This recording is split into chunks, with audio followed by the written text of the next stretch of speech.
Can you see my screen? Yeah. Yes. Okay, okay. So thank you, Asif, and thank you, Shubhashish, Ajoy. So I'm going to start this sepsis update. It's a 15-minute talk. Now, what is update? When I was thinking about it, an update can be presented in two ways. One is what's new in already existing practices. What we are doing in our daily practice, is anything new in that? And second is something we are not doing currently, but it is on the horizon, can come anytime. So what's new in near future? I think these are the two aspects of an update. So I'm going to touch on both of them. And what I have done for this update, as you all know, recently the International Congress on Critical Care in Brussels was conducted. Ajoy will know it very well. It just finished a week back. And this is first time they have dressed this mannequin. Ajoy and me have visited this mannequin many times. So it was dressed in the honor of this conference. First face-to-face major international conference after 2 years. So most of my presentation, almost all of my presentation has been taken from the highlights of sepsis, which has been discussed by the world experts in this Congress. As you know, this is the best conference in critical care. So I will bring you highlights on sepsis from this Congress, and that will be the best update I think we can have for 2021. So I'm going to cover corticosteroids in practice, in what's new in corticosteroids, what's new in immunoglobulins, what's new in procalcitonin, and multiplex PCR mainly for pneumonia. These are the four things that we are practicing already. So we need to know, is there anything new on this? And these are the three things which are still not there in our clinical practice, but people are doing a lot of work on this, and probably this is the future. The artificial intelligence, renin as a sepsis biomarker, and metformin as a sepsis therapy. So let me start with this steroid. Now, the cytokine storm syndrome is basically an umbrella term which kind of involves cytokine release syndrome, HLH, macrophage activation, severe ARDS. Almost all of them are some form of a cytokine storm syndrome, basically exaggerated cytokine release. And they are all treated with steroids. So where do we stand with steroids? Now, these are the points in steroids which we have to contemplate.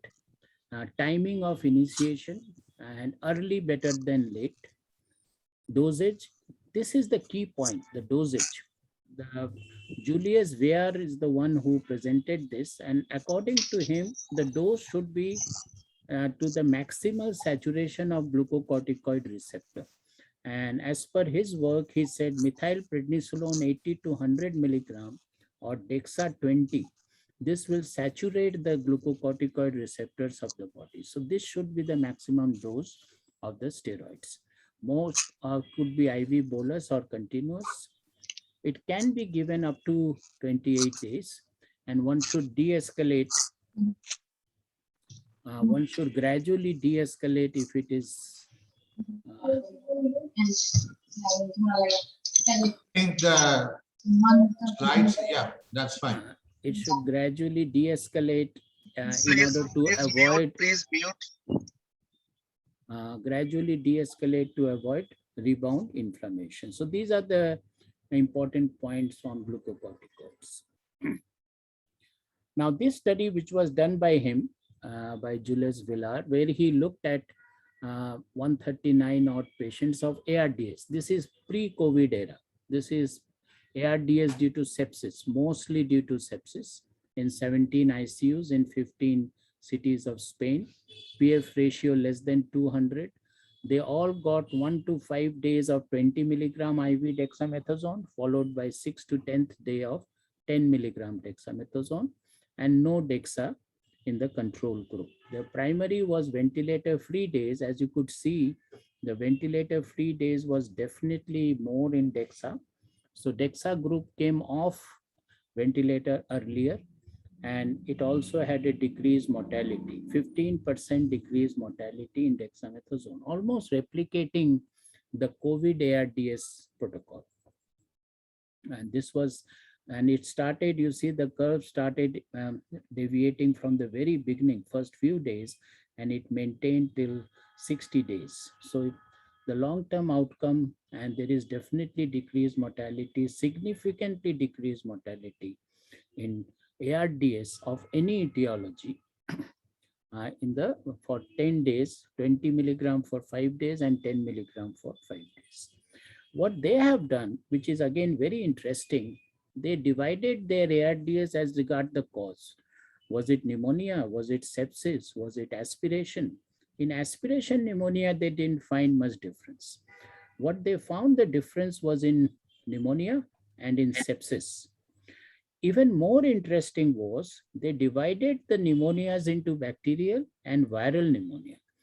And this was pre-COVID era, remember. So in the viral pneumonia, they found even a better than bacterial pneumonia. You know, before this study, viral pneumonias, we were trying to avoid steroid till COVID came. But even during COVID era, if you used to get influenza, or we tend to avoid steroids. But here he had shown that even in viral pneumonia, steroid seems to work pretty good. So probably this will change the guidelines in future. So basically, as per him, which steroid? As per him, dexamethasone, because most work has been done with that. When to give? Early, within first 24, 48 hours at ARDS onset. Dose near corticosteroid receptor saturation. As per him, 80 to 100 milligram methylprednisolone or 20 of dexamethasone. How long? 10 days. You know, after the end of this session, Dr. Vandenberg was in the audience, and she commented, she said that, look, this is too simplistic a model. Now there are many corticosteroid receptors. There is not one receptor. And in sepsis, corticosteroid receptors are upregulated in some patients, downregulated in some patients. So this concept of saturation dose, she did not agree. And recently there was this study on 12 milligram versus 6 milligram of COVID-19 ARDS, of which India also took part. There were many patients from India.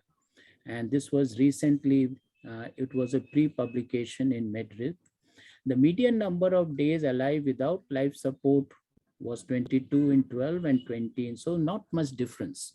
Even mortality was not much difference. So, but there was a trend towards lower mortality in 12 milligram. And the side effects were also the same. So 12 and 6 milligram, there was not much of a difference. Recently, what has been new in this steroid is to look at individualization of steroids. Can we identify patients who might benefit from steroids? So within this ARDS, within this sepsis ARDS, can we find cohort of patients who might respond to this? Of which there are quite a few work. One of this work is this ratio of gamma interferon to IL-10 ratio.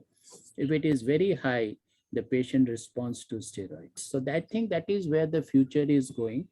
One is probably steroids are going to be used more and more in ARDS of any etiology, including viral pneumonias.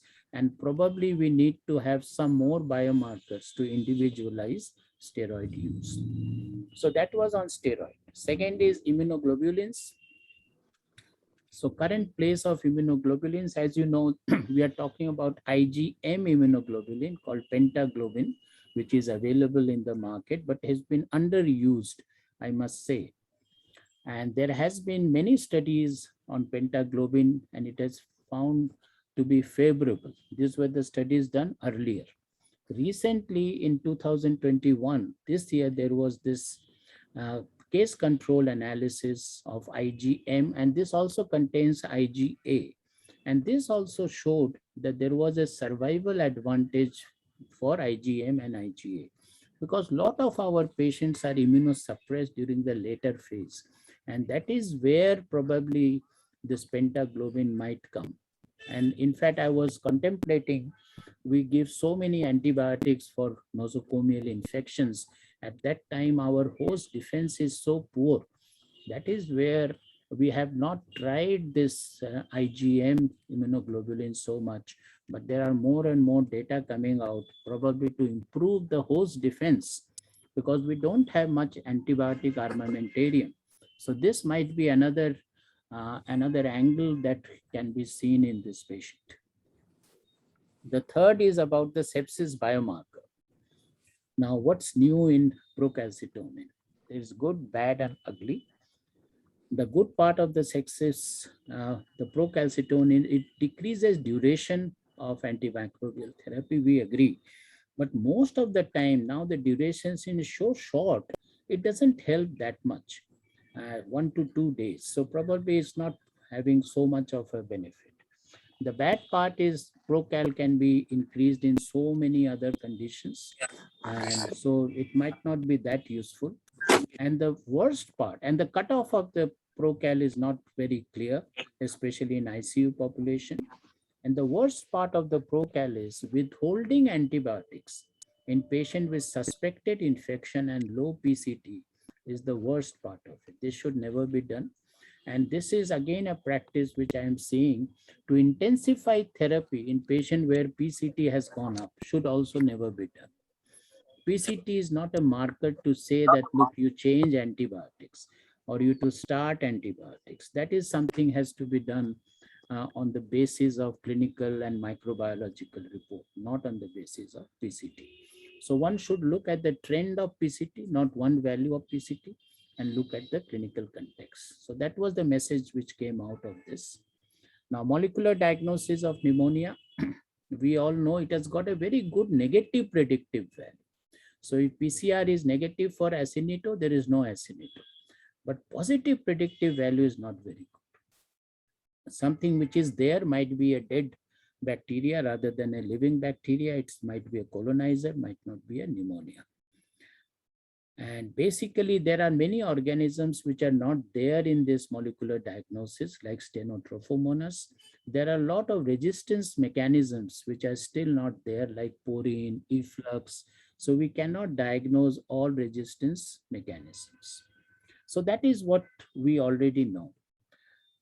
Now coming to renin. Can I take few more minutes, our chairpersons? Yes, sir. Yes, sir. Yes, sir. Okay. You continue. Okay. Renin as a new biomarker of sepsis. Now, renin and survival, it has been found that patients with sepsis have high renin and their prognostically, they are not good. The reason is, this is the schema. And as we know in sepsis, this angiotensin converting enzyme is down-regulated. So angiotensin 2 goes down, renin goes up, that is reflected into angiotensin 1, and aldosterone also goes down. So this is what happens in sepsis. So hyperanaemia is well described in critically ill patients. They all have high PRA and low aldosterone. It also is correlated with hemodynamic instability. And so the more is the renin activity, the more is the shock, more is the hypotension, and the more is the mortality. So this is pretty well known now, that in patients with, and renin coming down is also a good sign. A delta renin is a sign of improvement, and it is better than decreasing lactate. So in renin, it has been found that it is increases in sepsis. It correlates with shock and mortality, and its rate of change is correlates with disease trajectory. Now, how to utilize this knowledge? Now, we have angiotensin 2 as a vasopressor. It's not there in Indian market, but it will come any day. If you use angiotensin 2, it will down-regulate the renin, which will down-regulate the angiotensin 1. And can that have a beneficial effect on the patient outcome? And it has been found that renin level definitely goes down once we use the angiotensin 2. And this is associated with decreased mortality. So in this study of angiotensin 2, they have found that 54.3% patients had down regulation of renin, and that also causes decreased mortality. So basically the schema of vasopressors would be very soon, you do a plasma renin activity. And if PRA, at the only hitch is it is not available immediately, point of care takes about 48 hours to come. If it is high, this might be the vasopressor of choice, angiotensin 2. So this is what has happened in the biomarker front. And lastly, second last, what is there in the artificial intelligence front? There is a lot of talks in Brussels this year on how to utilize AIs in sepsis. AI prediction tools, facial recognition, genetics, based on the lot of clinical data, electronic medical record, which have lot of data. One can predict hypotension, one can predict sepsis.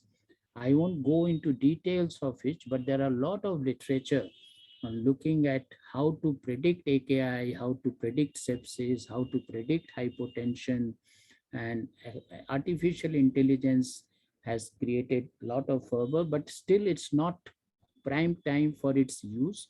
It requires some more modification. Facial recognition. As you all know, we are dealing with every day in our smartphones on facial recognition. That has what has been again highlighted. Can we detect early sepsis by facial recognition softwares? Because yes, we all develop clinical experience by looking at patient face, but that can be more objective. And the same is with the genetic markers, the transcriptomics, which can also detect early sepsis. So these are the three fields where the artificial intelligence and the sepsis, early sepsis detection is going on. What about infection? Can this artificial intelligence help in infection? Yes, it does. Apart from sepsis prediction and outcome prediction, the sepsis, the artificial intelligence scores much better than any of these scores, and even the physician's clinical judgment. So using artificial intelligence, basically the data has to be fed into this software, and this will give you a prediction model. And it is much better than biomarkers as well. Even in predicting bacterial infection in COVID, it has been found that artificial intelligence can predict bacterial infection in COVID. Basically, what is artificial intelligence? We feed a lot of data from many patients into this model. And then once you feed your patient data into this model, it will give you prediction for your patient. And it looks like that is the way things are moving. It can also predict antimicrobial resistance. So, apart from the clinical data, the microbiological data, the patient's epidemiological data, once that is fed into the software, it will give you prediction of AMR. Not only that, it can also predict antibiotic concentration. So they say there is no need of doing TDMs anymore. Once you put the patient data, that is patient's volume status, the positive fluid balance, the creatinine value, it will give you a therapeutic concentration, and it is matched the patient's true therapeutic concentration. So huge potential, especially in our country where we are not doing TDMs, but getting an artificial intelligence should not be a big problem. So data scientist should become an integral part of antibiotic stewardship. And I will finish with this metformin. Metformin as a future of sepsis therapy. We most of our septic patients are hyperglycemic, and they are hyperglycemic because of insulin resistance. And metformin is one of the simple therapy to overcome insulin resistance. And they work through mitochondria. They decrease fatty acid oxidation. There have been previous studies on patients who were on metformin who subsequently developed sepsis. They fare better than patients who are not on metformin. And there is a thought that metformin can cause hyperlactatemia, but they have shown that in spite of whatever is the lactate level, metformin is helpful in sepsis. This was a study done in Pittsburgh where they looked at 14,000 not metformin exposure versus 600 metformin exposure patients, and they found the patients who have been exposed to metformin. It's not a randomized controlled trial, it's just an observational study.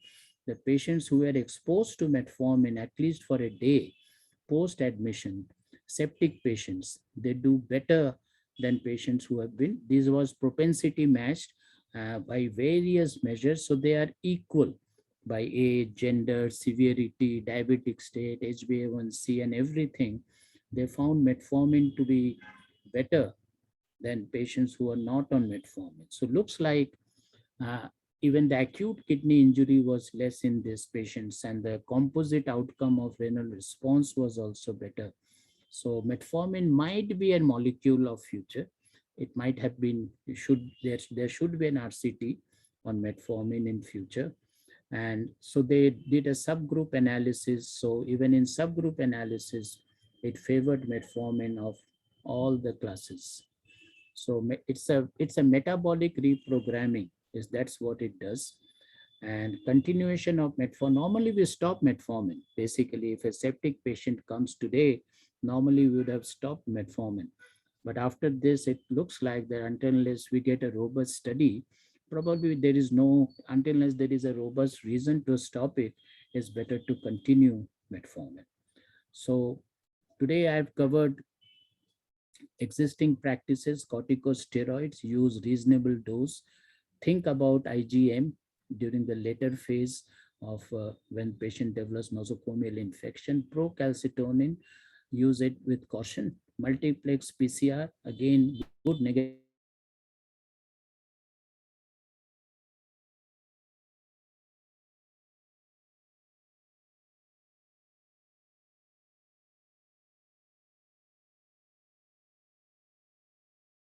stop here. Sorry to take 5 minutes more of your time. Over to our chairpersons.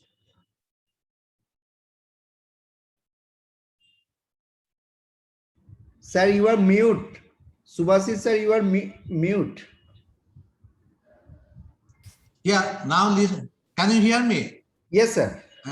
Thank you, Dr. Todi. And I always enjoy chairing Dr. Todi's session because like everyone, we do learn a lot of new things. And honestly, regarding this Renin concept, it's very interesting.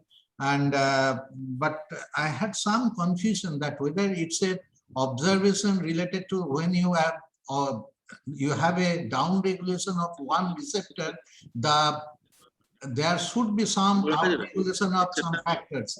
So whether that was the cause or it has got some effect on our mortality, response. So that was not clear from that study. But it's a new observation definitely.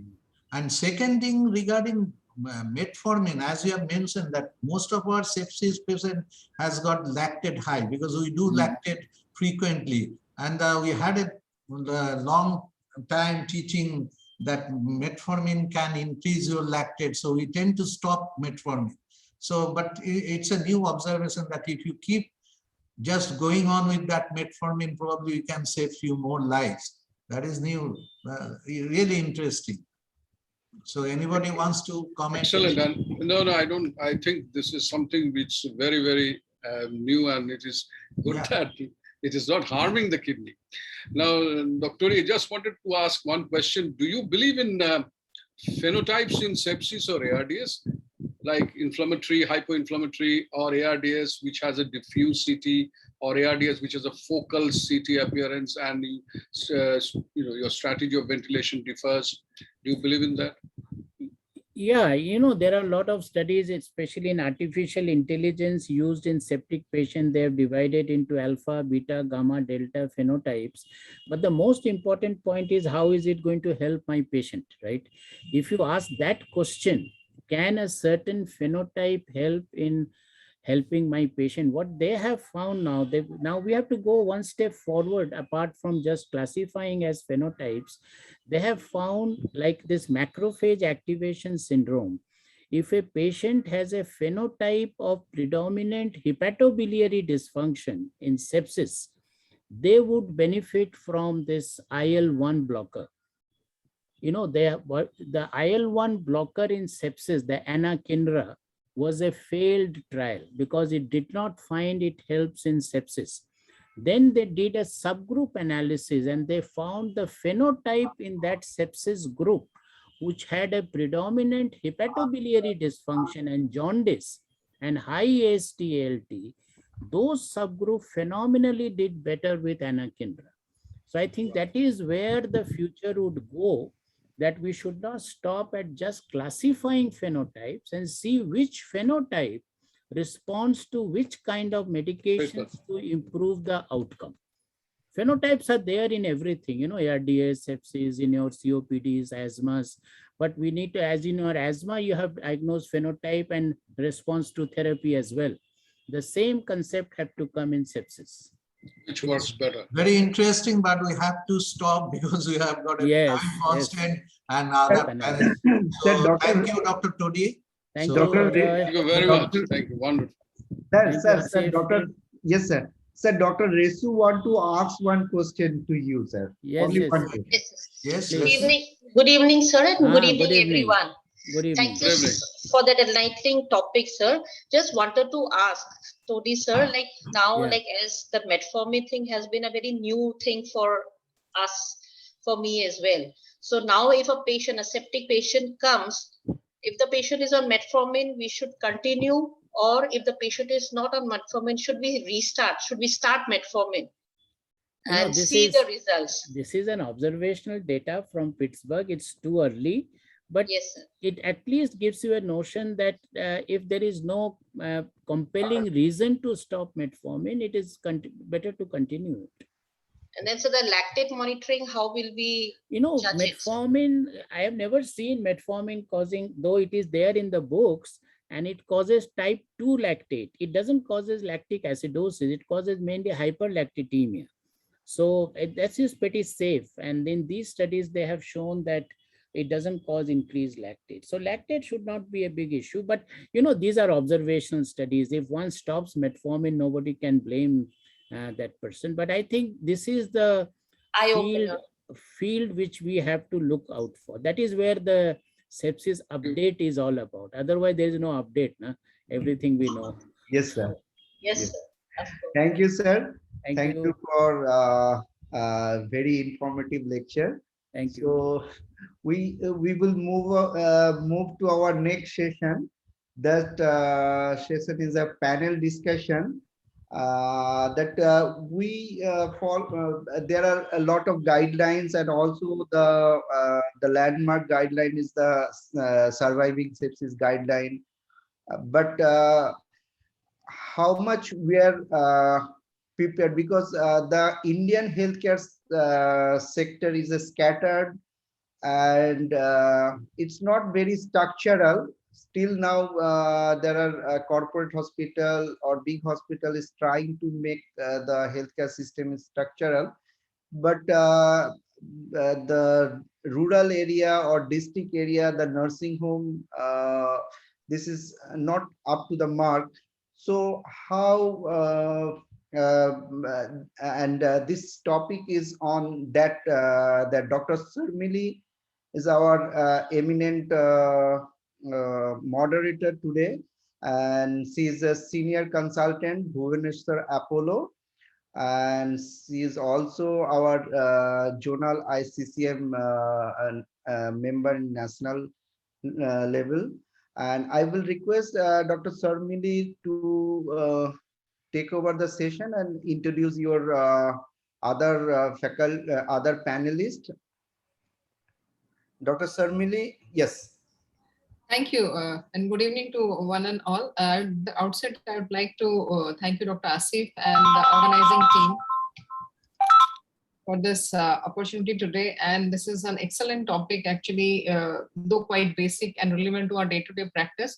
But many a times when we are in the field by the bedside, patient's bedside, it strikes us like how feasible is it to apply these sepsis guidelines to our Indian patients in the Indian subcontinent. So in this regard, actually, we have an eminent panel of intensivists today with us to discuss. I would like to welcome, first of all, Dr. Ajay Sarkar, He needs no introduction, very senior intensivist and medicine specialist at PLS Hospital, Kolkata. We have also Dr. Shushil Bandopadhyay, as very renowned and reputed intensivist, senior director and consultant critical care at Amri Hospital, Kolkata. We have Dr. Soren Panja, I think he is there. And I would request, yes, Dr. Soren Panja is a very senior consultant, internal medicine and critical care at NH Hospital, Kolkata. I would also welcome Dr. Raja Dhar, if he has joined us. He's senior consultant, pulmonary medicine and critical care at CMRI Hospital, Kolkata, and Dr. Brajendra from Guwahati. He is director intensivist at Health City Hospital, Guwahati. So today we start the session. It will be about not about an academic discussion or session on the management of sepsis and septic shock. Rather, we'll just closely review the relevance and the Indian perspectives. I'd like to share screen. And I'd like to request all the panelists to please keep their videos on during the session.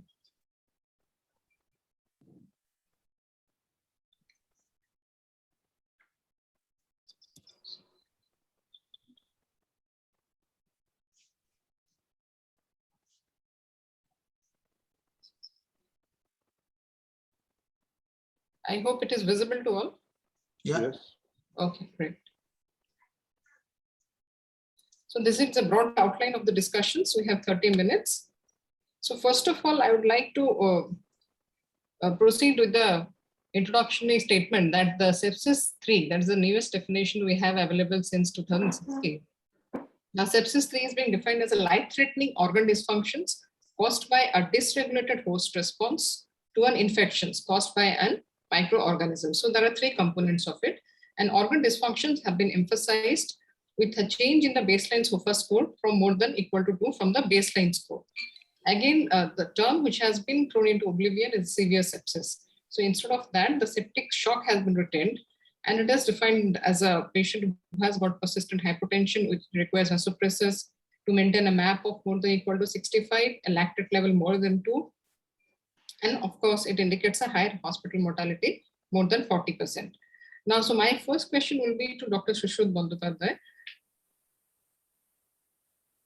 About what do you think regarding this applicability of this new definition and relevance of it to Indian scenarios? The first thing, the argument against. Am I audible? I think I'm audible. Right? Yes, you are. Yeah. The first thing, the argument against the old SIRS criteria is that if you remember the old SIRS criteria, that it was main tenets were a temperature either abnormal, higher or lower, heart rate, and WBC count, and the respiratory rate. I think that was the criteria on which it was defined. So once they formed the sepsis 3, they were arguing that all those, any 2 of this could have made a patient having a sepsis, provided he had an underlying infection. That was the idea of the old definition. So they said that basically, suppose a patient just has got a slightly raised blood crystal count, 12,000, and with that maybe just spike of fever, does it make that the patient is already septic?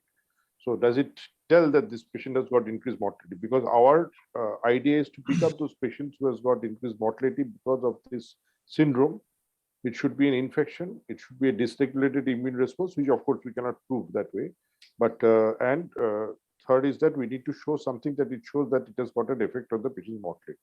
So they argued that if I use just 2 SIRS criteria, they may not show increased mortality. They may not predict increased mortality.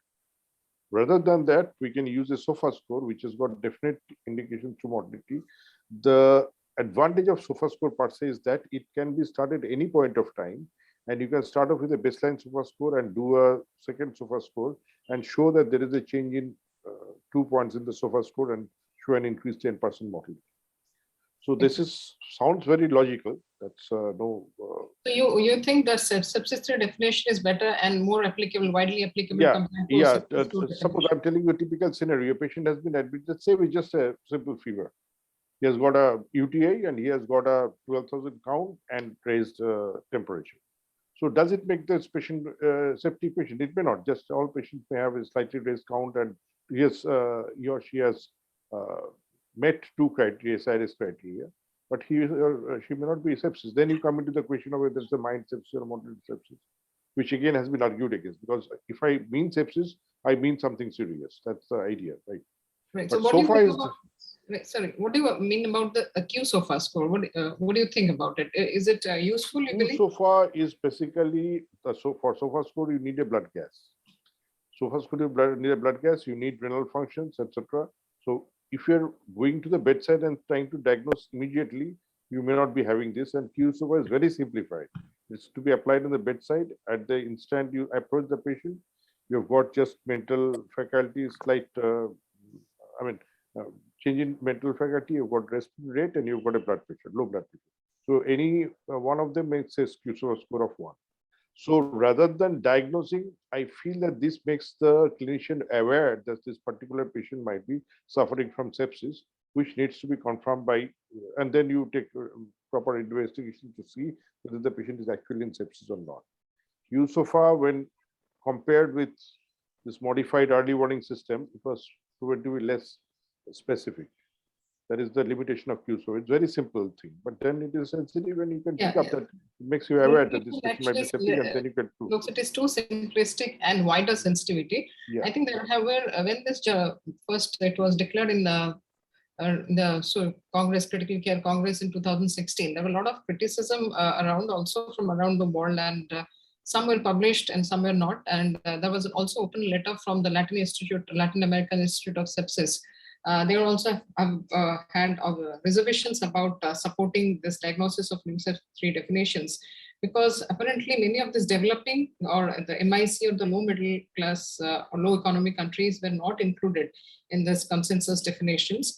And actually, if you look at this Q-SOFA from other perspective, it looks that it might have actually widened the spectrum of suspected cases of sepsis. And countries like India or patients where there is limited health infrastructure, it actually increased the patient burden for the healthcare system. So nevertheless, actually, in the practical scenario, I would like to understand from it's open question, like how many you feel that in the last 5 years that has elapsed since declaration of this new definition, how many centers have actually adopted this Q-SOFA practices in their hospital or healthcare centers? Dr. Ajay Sarkar, Dr. Yes. I think Dr. Rajadhar want to speak something. Yeah. Yes. So what I feel that Susut has explained the new definition, but what we have done with the new definition, we have removed sepsis, because previously we had the classification sepsis, severe sepsis, septic shock, and with multi-organ failure. Now we have removed the sepsis. We start sepsis with severe sepsis, because the criteria for all those 4 or 5 can be with any patient without any sepsis, even with SARS, with infection. That's why the question started with sepsis, means there has to be some organ failure in whatever form. Now, the new Q-sepsis, the new definition, good thing is that you have removed those sepsis, which has got a lot of reservations. But bad thing is that they have made 2 or 3 element of the organ, because it can have any organ involvement. So what I feel that if you have a infection with any organ involvement, you must consider that as sepsis, and then you have to work out in that line. That is my understanding about this sepsis, and I'm sure you will have another sepsis 4, 5 eventually, because it's still we don't know many things about sepsis. Yeah. Ajay, Dr. Rajadhar, would you like to respond? So yeah, so quick point. So Shushruta, I sort of agree with Dr. Sinha in that I feel that while in tertiary care centers, it's possible to do a SOFA score, to do a longitudinal SOFA score on a repeated basis in a nursing home, in sort of secondary care centers, etc., where plenty of intensive care happens, is actually going to be a challenge. So I think that's one of the problems. So 6 different end organs being monitored on a regular basis by the SOFA score makes it difficult to do in the long term. And I agree with Ajayda in that probably we'll have a more simple score sometime down the line in trying to find out about organ dysfunction. The other point, again, I agree with Dr. Sinha in that the QSOFA score, I think, actually is a very sensitive score. It picks up all patients who might have impending sepsis, but it also increases the burden on the healthcare system a lot in identifying a lot of patients who might not actually become septic and might have a tachypnea or a disorientation or a increased heart rate from some other cause. So I think that's also something which is important to remember. The QSOFA score, I think, is a bit too simplistic, and maybe the SIR score and the QSOFA score are not very different from each other as far as sensitivity and specificity is concerned. Dr. Sinha, can I make a comment? Yeah, please. Yeah, about the monitoring, we are not monitoring, I mean, investigation, we are not monitoring 6 different organ systems. What we need basically is a blood gas, we need a platelet count, a bilirubin, and a renal function. That's all. But this is routinely done. I think right now blood gas is almost universally available. Everybody does a blood gas, and rest of the tests have been already been universal. Everybody does. The question is that whether we want to do this test or we want to limit our this thing by clinical diagnosis by clinical SIRS criteria and see. In that case also we need the WBC count with band forms and all, we need that. So I think the purpose of these two are different. One is you're trying to define the sepsis or definitely diagnose the sepsis, and QSOFA is just making you aware that this particular patient may be a candidate for sepsis screening. Otherwise, we could have missed those patients, a slight confusional state. Whatever it does in the hospital, if you're not aware of this QSOFA score, you would just push in a sedative, particularly late in night, and say that this patient is nothing. But it makes you aware that this patient can be going into a fresh sepsis. That is the purpose of the QSOFA score. It is not a definitive, what do you say, carved in the rock diagnosis. True, sir. So it has its pros and cons, and I think, believe 5 years down the line, I do not see wide acceptance of or application of this QSOFA score in the Indian subcontinent, at least. You can correct me if I am wrong. Then we proceed to the next part of this discussion. So this is a case scenario. As a 62-year-old man with diabetes mellitus, hypertension, and history of urethral stricture is already a known case of that. He had presented with fever, hypotension, with altered sensorium and tachypnea. He had done self-meatal dilatation around 3 days ago at home. No cardiac disease, no. Now his approximate weight is 70 kgs. So my question is for Dr. Ajoy Sarkar. How will you manage initial resuscitation in this case? From this history, it's clear that this patient has got sepsis, and it also satisfies your QSOFA score 2 out of 3. And obviously resuscitation, we have come across with that resuscitation in 1, 2, 3. Previously we had a 3 hours, 6 hours. Now everything has been amalgamated into 1 hour resuscitation, and that's very important. We must start with a few things during our resuscitation, or if you call it bundle, that this patient identification that he has got sepsis, then you have to send blood culture 2 sets from 2 different sites, and you have to start the antibiotic at the same time. And since he has got hypotension, that has to be corrected immediately with crystalloid fluid, and the fluid, as it has been mentioned in the guideline, that 30 ml per kg body weight in first 3 hours. And once you have achieved the or correct the hypotension after giving fluid, and then probably you don't have to start any inotropes, but if vasopressors, but if you have still hypotension, and then you have to consider the noradrenaline as a first line of vasopressor.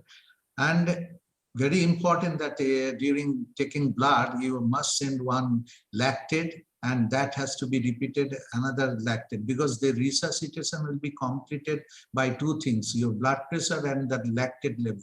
If your lactate level is still high, then possibly you haven't resuscitated the fluid completely. Now we won't go by only blood pressure in this situation. So 2 lactate is important, 2 set of blood culture is important, antibiotic, proper antibiotic, we'll discuss about that later on, and IV fluid, which is crystalloid, always crystalloid, and your inotropes or vasopressor if required. That should be the initial 1 hour resuscitation protocol. You rightly said about resuscitation. This is definitely a frank case of sepsis, especially with the given history of attempted recent metal dilatations, most likely neurosepsis. At least as the recommendation says about giving at least 30 mL per kg of crystalloid within first 3 hours. But many times the situations are not identical. I mean, they are very different. It has to be customized to the patient's conditions. So my question would be for a patient who presents with acute or chronic kidney injuries, patients who have underlying cardiac dysfunctions, should we be blindly following this? I actually find it difficult to reconcile with the fact that at least 30 ml per kg, supposing this patient is 70 kg, Yeah. fluid must be, is it necessary to be given to all patients? Should we be following it universally? That's true, because when you are giving fluid, it's at the same time you have to assess the fluid status of that patient. So we do go by fluid assessment as well. And if you find that patient is already fluid overloaded, like in CKD patient who had an acute kidney injury, but still in fluid overload, then you have to restrict your fluid. Or a patient who has got a bad cardiac status, say cardiomyopathy, whose ejection fraction is very low. So in my opinion, and I'm sure every good unit has got an ultrasound machine. So whenever you are pushing fluid, you must see the IVC status, you must see the contraction, left ventricular contraction. And if you find that patient is in fluid depleted state, you have to give that amount of fluid. But if the patient has got already fluid overloaded state, then you have to give slowly fluid depending on his blood pressure, as well as you need to consider before pushing that amount of fluid, the vasopressor first. Right, sir. So one size does not fit all. And as you mentioned that ideally we should be assessing their fluid status and preferably with an ultrasound. That is, the question arises in an Indian subcontinent, in an Indian context. Is it possible to have that kind of advanced monitoring in all emergency departments or even in the intensive care units, though that is the most ideal and recommended these days? So following it universally, I have some reservations about it. And I believe such statements should have a connotations. Like you can give it, maybe rephrase the statements as to be given in small aliquots or small boluses and reassess. Because that will actually, because many times if you could have listened to the students during examinations in our Indian context, many times they just blindly would pronounce that I would like to give 20 to 30 mL per kg of fluid. So where there I find problem, because later on these patients tend to have more fluid overload than not. And this leads to actually further organ dysfunctions and where we advocate for de-resuscitations. So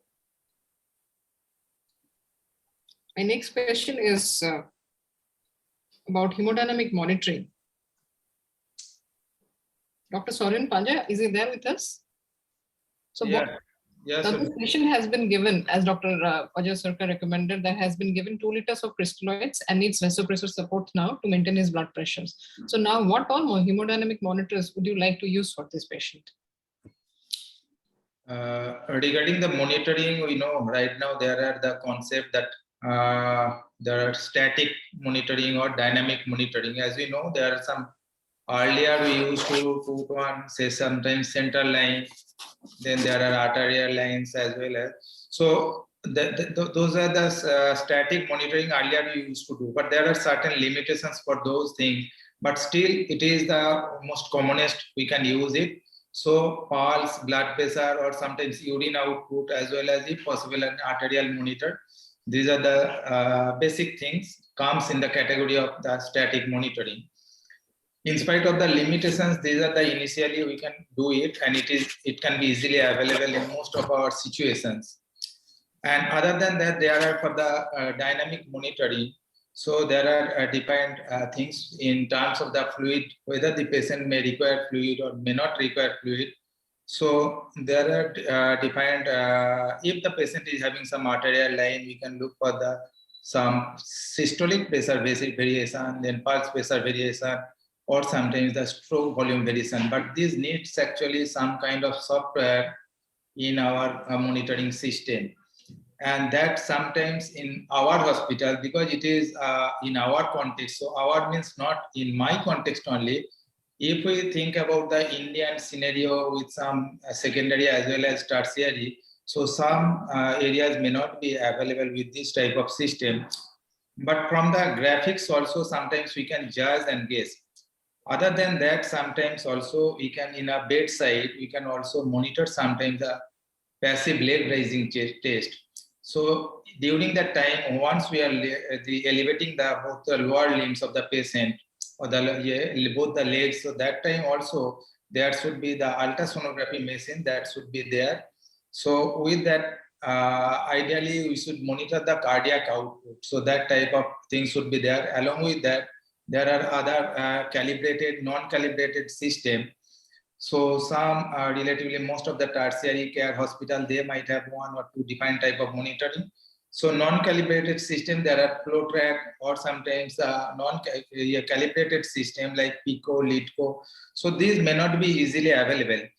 But I think right now most of the centers is having ultrasonography machine. So that's why with the ultrasonography machine, we can easily judge the inferior vena cava diameter.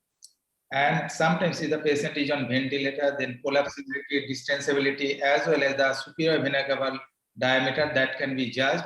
Along with that, if we have that software that can be monitored, the monitoring of the cardiac output, that monitoring can be done. And sometimes also if the patient is on ventilator, the end expiratory occlusion pressure that can also, we can monitor it. So these are some of the monitors depending on the center where we are using, from the non-invasive to invasive to different type of static and so we could use the combination. Thank you, Dr. Soren. Actually, that was a good summary of the hemodynamic monitoring that can be utilized for these patients either in the emergency or ICU.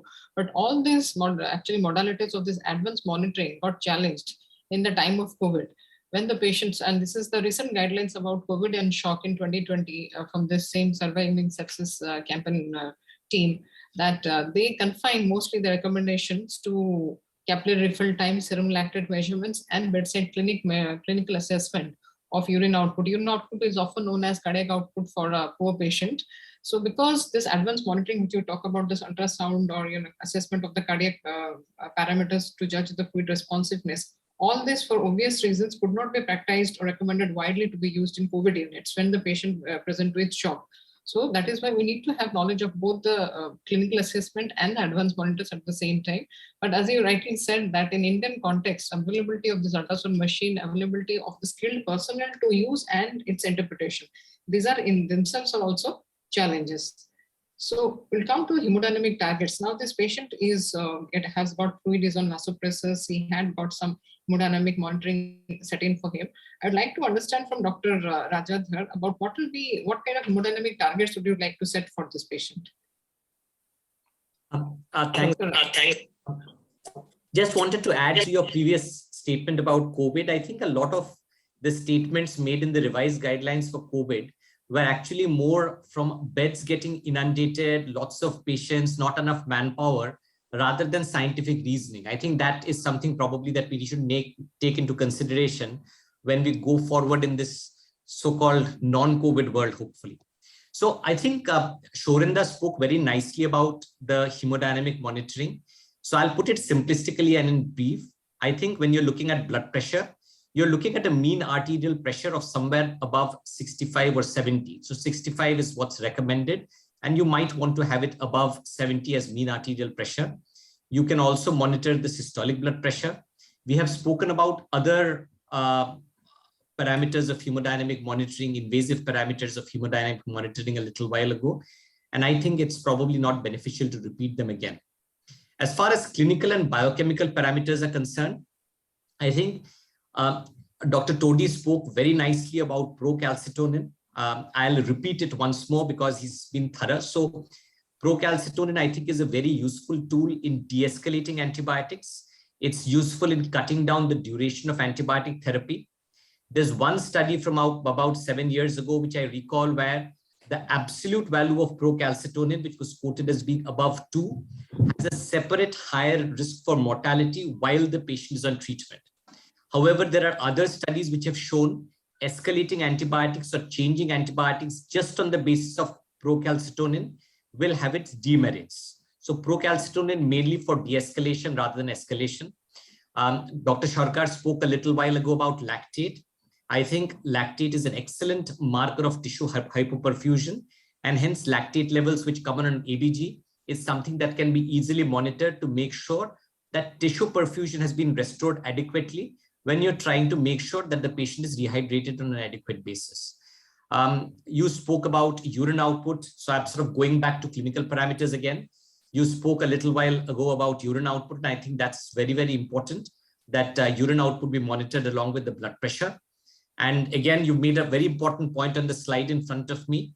Important to know whether the patient is a known hypertensive, what antihypertensive medications that patient takes, and the blood pressure and the map that you aim for to an extent also needs to be balanced on the basis of whether the patient is a pre-existing hypertensive on medications or not. Other factors like chronic kidney disease, liver disease, etc., also needs to be taken into account. True. So most of this chronic hypertensives actually, these are a subgroup of patients who definitely need to aim for a higher map for end organ perfusions, and not to forget the other extreme of patients who are chronically vasodilated states like chronic liver disease. Many times we witness patients who have a blood pressure of 90/50, but the patient is perfusing well. So at the end of the day, it is the end organ perfusion and just a number like a map which should be treated. And normalizing lactate, obviously we chase lactate during resuscitations and treatments, but lactate, as we heard Dr. Todi also talking about hyperlactatemia, which might be caused during the treatment of patients who have been on metformin, or if we are going to use metformin for these patients. So actually it has also got its own fallacies. So those limitations or those exclusive group of patients also we have to keep in mind. And some of the centers I have also noticed that they use low dose adrenaline as well to maintain the blood pressure if NORAD is particularly not working. And these group of patients actually can have about moderately high level of lactate. So these are the limitations of lactate. So my next question will be to Dr. Brajendra about cultures. It is highly recommended in the surviving sepsis guidelines. So for this particular patient, what all cultures would you like to send and how fast?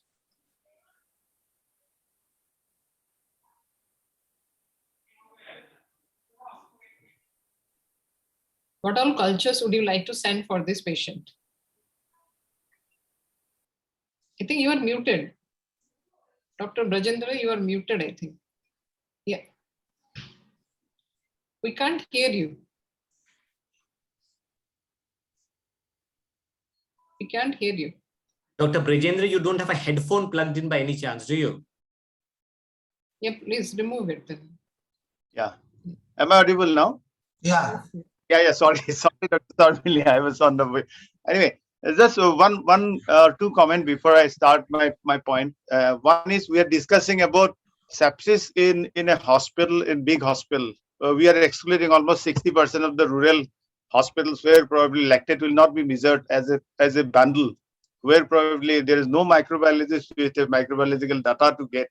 Okay, and quick SOFA may be very, very important in a ward, not in ICU. And if we make SOFA score, it will be used only in ICU probably. So we are excluding many septic patients outside ICU if we use only SOFA to diagnose sepsis. This is just an opening comment. That's why culture, if we speak about culture, probably we'll be speaking on those patients where probably there's a microbiology department where microbiologist is also there, so that they can take a culture urgently within as fast as possible, because the time limit is very, very short, as soon as possible, less than 45 minutes, because we'll have to give the antibiotic before 1 hour.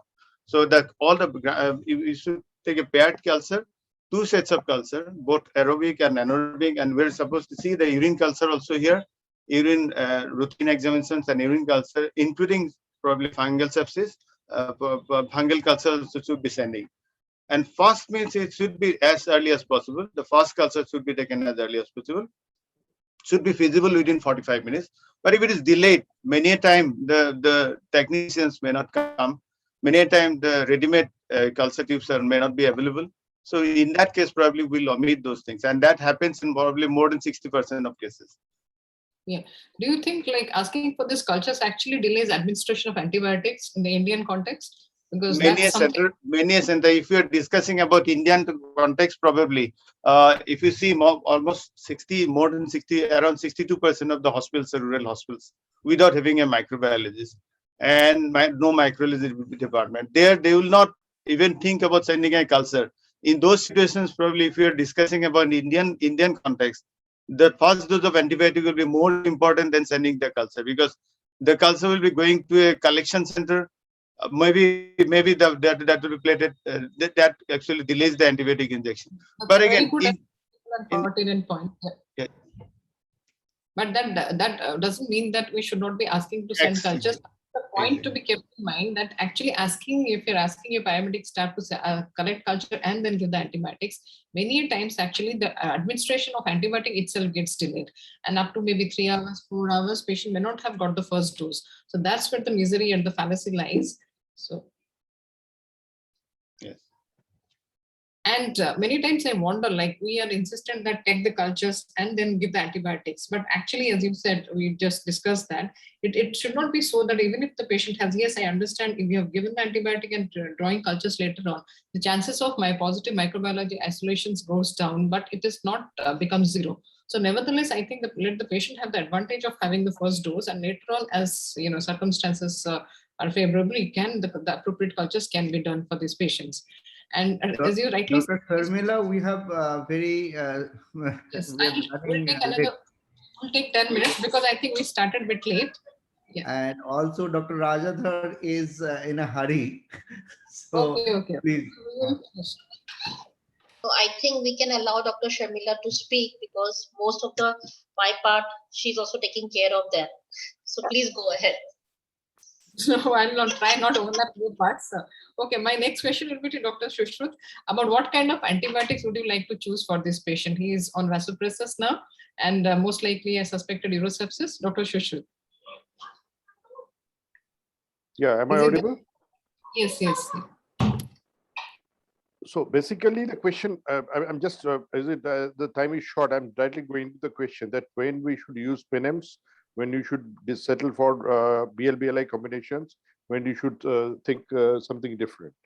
Basically, the PNMs are till now the mainstay if the patient is community-acquired infections and they does not have any exposure to PNMs before, then we say if provided the patient is in shock.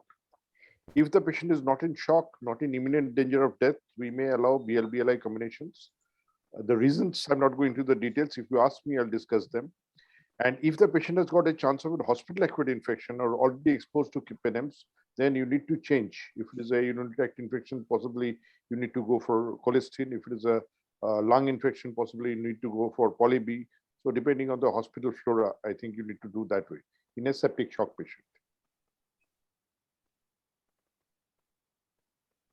So why actually, you said that patient, if the patient is in shock, would like to go for carbapenems and not the broad spectrum carbon. Yeah, there are two issues. One is, as you know, there are three actually points in favor of PNMs.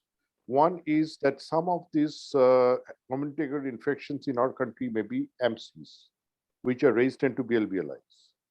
Next, the BL-BLIs have got a thing called an inoculum effect. If the infection is overwhelming, their BLI part may be spent, and then they become just BLs, and the beta-lactams, and then they become ineffective. And third, if you remember a large Australian trial which showed that even in sensitive organisms, PNMs are a lesser mortality than BL-BLIs. So the point is that if you feel the patient is in, the idea of this empiric antibiotic broad spectrum is that we don't want to take any chance. We want to cover everything. When the patient is in imminent, we cannot, of course, cover everything, but we make a general clinical diagnosis and then go. But we should not take any chance that there should not be any MCs which are missed. There should not be any inoculum effect and the patient dies because of that. So if we feel that the patient is in septic shock and has got a 6% increased mortality with 1 hour delay in appropriate antibiotics, I want to give my first antibiotic appropriate. In that case, if it is a community acquired, my preference is still PNMs, unless you are suspecting a site of infection where it may not be a gram negative. Or in that case, you can add another gram positive coverage with this. And if it is a PNM, a person who is already exposed to PNMs or is a hospital-acquired infections, I think hospital-acquired infection, most of the hospitals in India, 50-40% of the infections are PNM resistant. In that case, we might go for something else. Right, sir. I think that's why it is a wise, judicious, practice. Actually, one has to be very wise in differentiating such risk factors. And somewhere or other, this kind of probably it has led to a wider abuse of the higher end antibiotics, mainly the carbapenems, even in the smaller peripheries. As Dr. Bajendra was mentioning, 65% of the hospitals are in the rural setups, and probably we see here and there everywhere carbapenems are being used widely and freely. If I can interrupt you for just a moment, I may short, but Yeah. then basically they are not penems are misused not because of this, not because when they're used in septic shock patient. Unfortunately, penems are used for not for septic shock; they are used for everything. They're used for just 20,000 blood count without any septic shock. They are used when even the infection has not been proven. I mean, recently a company has named their meropenem as meromust. That means the practice is something like that. That must, I must give a meropenem before the patient dies, whatever even if the patient dies of cardiogenic shock, the patient gets a meropenem. So that is the practice which is killing us. All right. So after initiation and maintenance comes the stage of de-escalation practices. So I would like to ask Dr. Soren about how do you like to de-escalate antibiotics in his practice for his patients? Dr. Soren. Yeah. Dr. Sormila, regarding the de-escalation practice, the first and foremost thing is that definitely there should be a kind of clinical response from the patient side. And particularly the patient should be without any fever. If the patient is on shock, the shock stage should be recovered. Patient should not be on any particular vasopressor agent. Along with that, once we are getting the final culture report, by the time in 48 to 72 hours, so whatever method we are following, if we are getting the culture, then we can also streamline our antibiotics depending on the result of the culture sensitivity report. Along with that, we should also sometimes regarding it is about the change of the antibiotics from the higher antibiotics, like as we are discussing from the carbapenem to other group of antibiotics. Along with that, there are also about the duration of the antibiotics. That duration also in biochemical terms, we can see some of the biochemical markers that already we are discussing about the procalcitonin. And in some places, if not available, then C-reactive protein can also be used in place of that. So these are the some of the and also the level of the your procalcitonin level. So it should be less than 80% of the baseline, or sometimes it is less than 1 in some of the references. So that can be used as when we can actually stop the antibiotics. So this is some of the points what we can suggest. Right. So you said you will combine it both on your clinical assessment and biomarkers whenever possible. Yeah. So regarding clinical assessment, result of the culture sensitivity report as well as the biomarkers, all we should take together, and then we should take a decision. Right. So regarding the indications for biomarkers, I would like to ask Dr. Rajendra about in what kind of septic patients or septic shock patients or patients with sepsis would you like to ask order for biomarkers? Because again, it is expensive investigations and not available in most of the hospitals which treat such patients. So in which case of patient? Dr. Sinha, I'll just take your leave. I'm sorry, I'll have to leave. I've got a round. So very, very sorry, but enjoyed that. Please continue. And I'm sorry to have interrupted. Yeah, we'd miss you, Dr. Raj. Okay, regarding biomarkers, actually the cheapest biomarkers is CRP, but most of the people, for bacterial sepsis, actually if suspected bacterial sepsis, procalcitonin has been used extensively. But procalcitonin is not the only marker. Only tell you that the initiation of antibiotic will not be decided upon the procalcitonin level, as already discussed by Dr. Todi sir.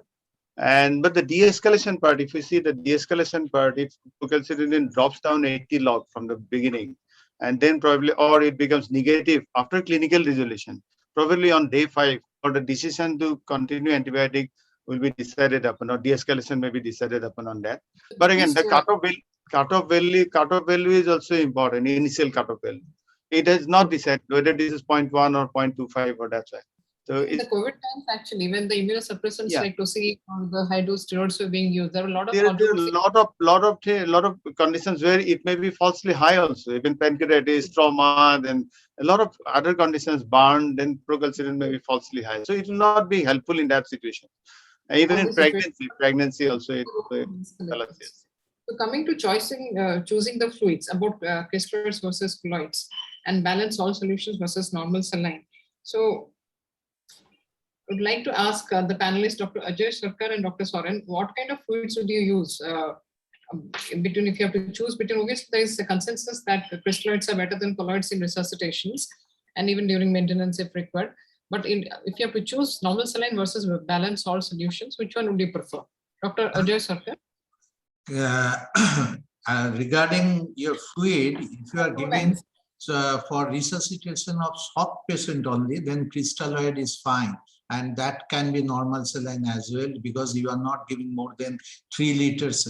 But if you are resuscitating a patient with shock secondary to injury or trauma or even diabetic decay patient, then I would go for balanced solution, because you need to give more than 3 liters saline. In that case, because of excess amount of chloride, you can get some hyperchloremic acidosis in that situation. So my choice of fluid will be depending on how much I'm going to give in that patient. If it is less than 3 liters, probably normal saline is okay. And again, the colloid, I don't find any reason to consider colloid in any cases unless you are giving a lot of fluid and you are having problem with fluid overload. Then in that case, the 5% albumin is a better option, but we are still getting 5% albumin. But it's not easily available all the time in my hospital at least. So always I'm using saline and balanced solution in a situation where you are contemplating that your fluid volume will be more than 2.5 to 3 liters, probably to avoid hyperchloremic acidosis. And somebody might say that chloride can cause kidney injury as well. So that's the thing you can avoid by using balanced solution. Do you agree with Dr. Ajay Sarkar? Yes. What Dr. did you Soren. Yeah. Dr. Soren. I fully agree with Dr. Sarkar. I don't want to prolong it. Already we are running short. I think Dr. Sarkar is absolutely, he's right. Both the crystalloid, initially as resuscitation, we should use the crystalloid, crystalloid solution and salt versus here, because we are using right now not the liver, rather conservative fluid approach. So in that regard, there is no difference between the salt normal saline solution versus any balanced salt solution. Right. So the hypochloremia remains a concern with over-resuscitation with normal saline and the propensity for acute kidney injuries. Regarding usage of vasoactive medications, noradrenaline remains the first choice for the septic shock patient. What about in an Indian continent? We still continue to see usage of dopamine for patients who have been shocked. So in that context, I would like to ask Dr. Sushruth about what are the cases of septic shock? Where would you at all consider dopamine as an alternative vasopressor agent or not? Basically, the idea that norepinephrine is better than dopamine is from, I think, from the SOAP observational trial, that is the European Registry of Septic Patients, where it was seen that dopamine causes more cardiac arrhythmias, and particularly in patients with who have got cardiac diseases. So that way, right now, our practice is that dopamine has become almost a no-no. Nobody wants to use dopamine at least as the first line. Everybody uses norepinephrine. The main problem with norepinephrine is it's costly. When you give it in a higher dose, it can cost you a few $1,000 a day. So if you find that you are working in a place where it is, how do you call it, resource limited, then you can jolly well choose a dopamine if you feel the patient does not have much cardiac problems. And a young patient, not coronary artery disease, there you can jolly well use dopamine as a vasopressor, not as a renal protective. We also see your recommendations, though it's a weak category, about using dobutamine in patients who show evidence of persistent hypoperfusion despite adequate fluid and use of vasopressor agents. So this is a very important point I would like to discuss, because many times patients who are actually in shock, if you're adding dobutamine, they tend to further drop their blood pressure. It actually rather compounds the problem of hypotension and also gives rise to tachycardia. So this one, something I would really have reasoned about recommending this to my team. So what is your take on that, Dr. Sushruth? Dobutamine. Yeah, Dobutamine, in a patient, dobutamine is not to be used for, say hypotension. The idea of dobutamine is that it needs to increase the cardiac output. That is the idea, that if you feel that the cardiac output is not maintain ultimately not as per expected, then you can always use dobutamine. That was in many reverse trial, and also afterwards we feel that the cardiac output is not adequate, dobutamine can be added. But see, as we already pointed out, secure your blood pressure first. It's an inodilator. In a patient with a borderline blood pressure, if you use dobutamine the first line and the patient is not well filled, the patient may suddenly go into a severe shock. So that is the problem with dobutamine. Always secure with an norepinephrine or something like that, and then use the dobutamine. You can use it to increase the cardiac output. That is fine. Ideally, we should check the systemic vascular resistance and decide, and cardiac output and decide on our agents, but I don't think that is practically possible. Right. So the Indian subcontinent, the unique challenges that are left with us are there are many septic mimic conditions. I think Dr. Resha is going to cover it in her next sessions.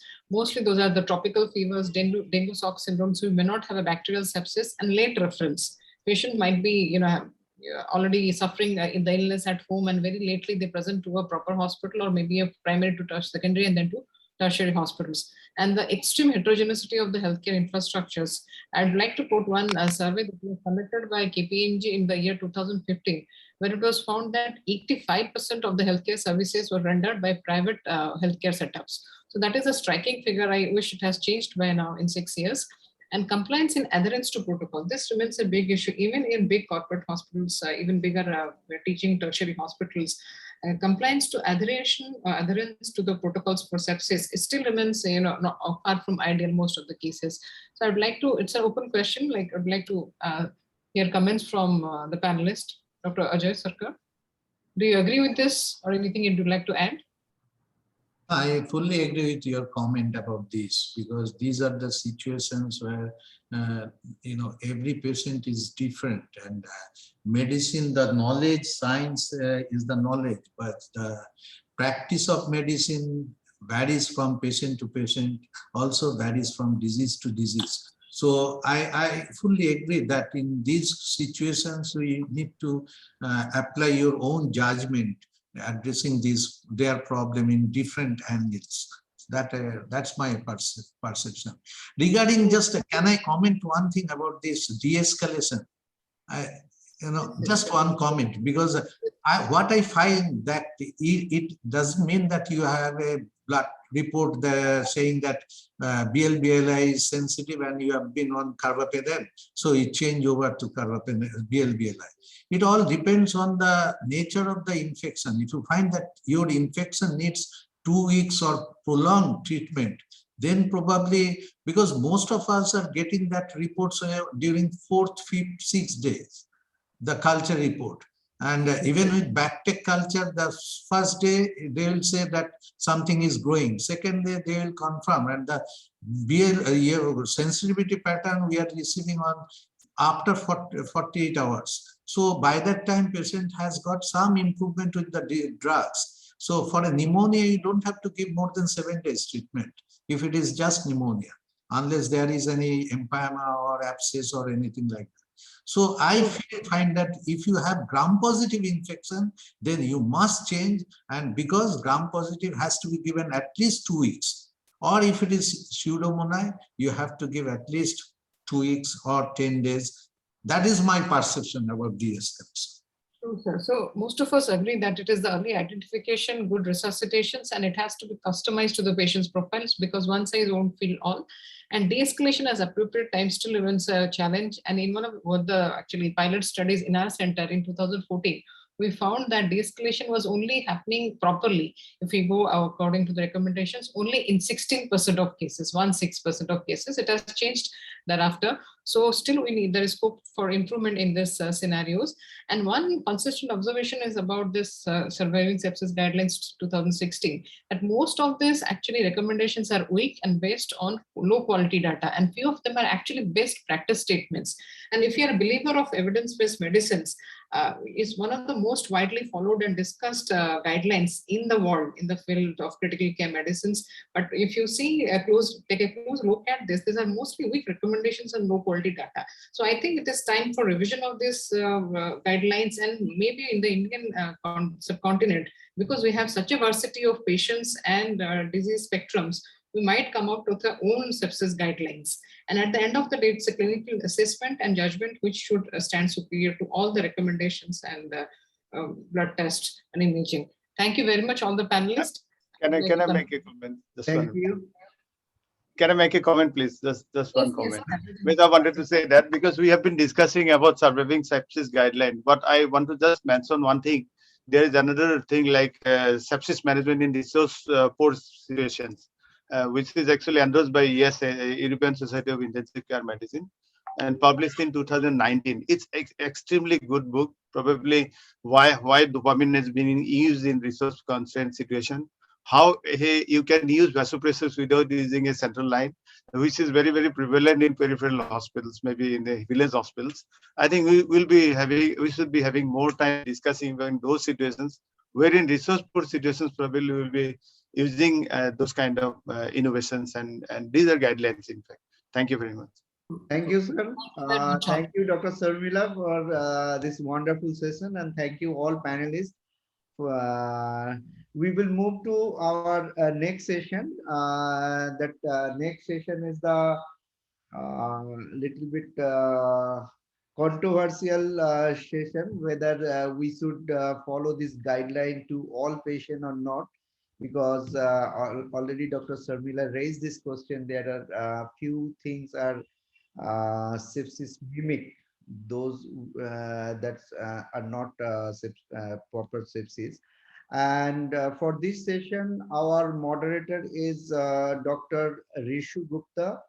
He's from Guwahati, and he's a senior consultant and HOD in the Department of Critical Care Medicine in City Hospital, Guwahati.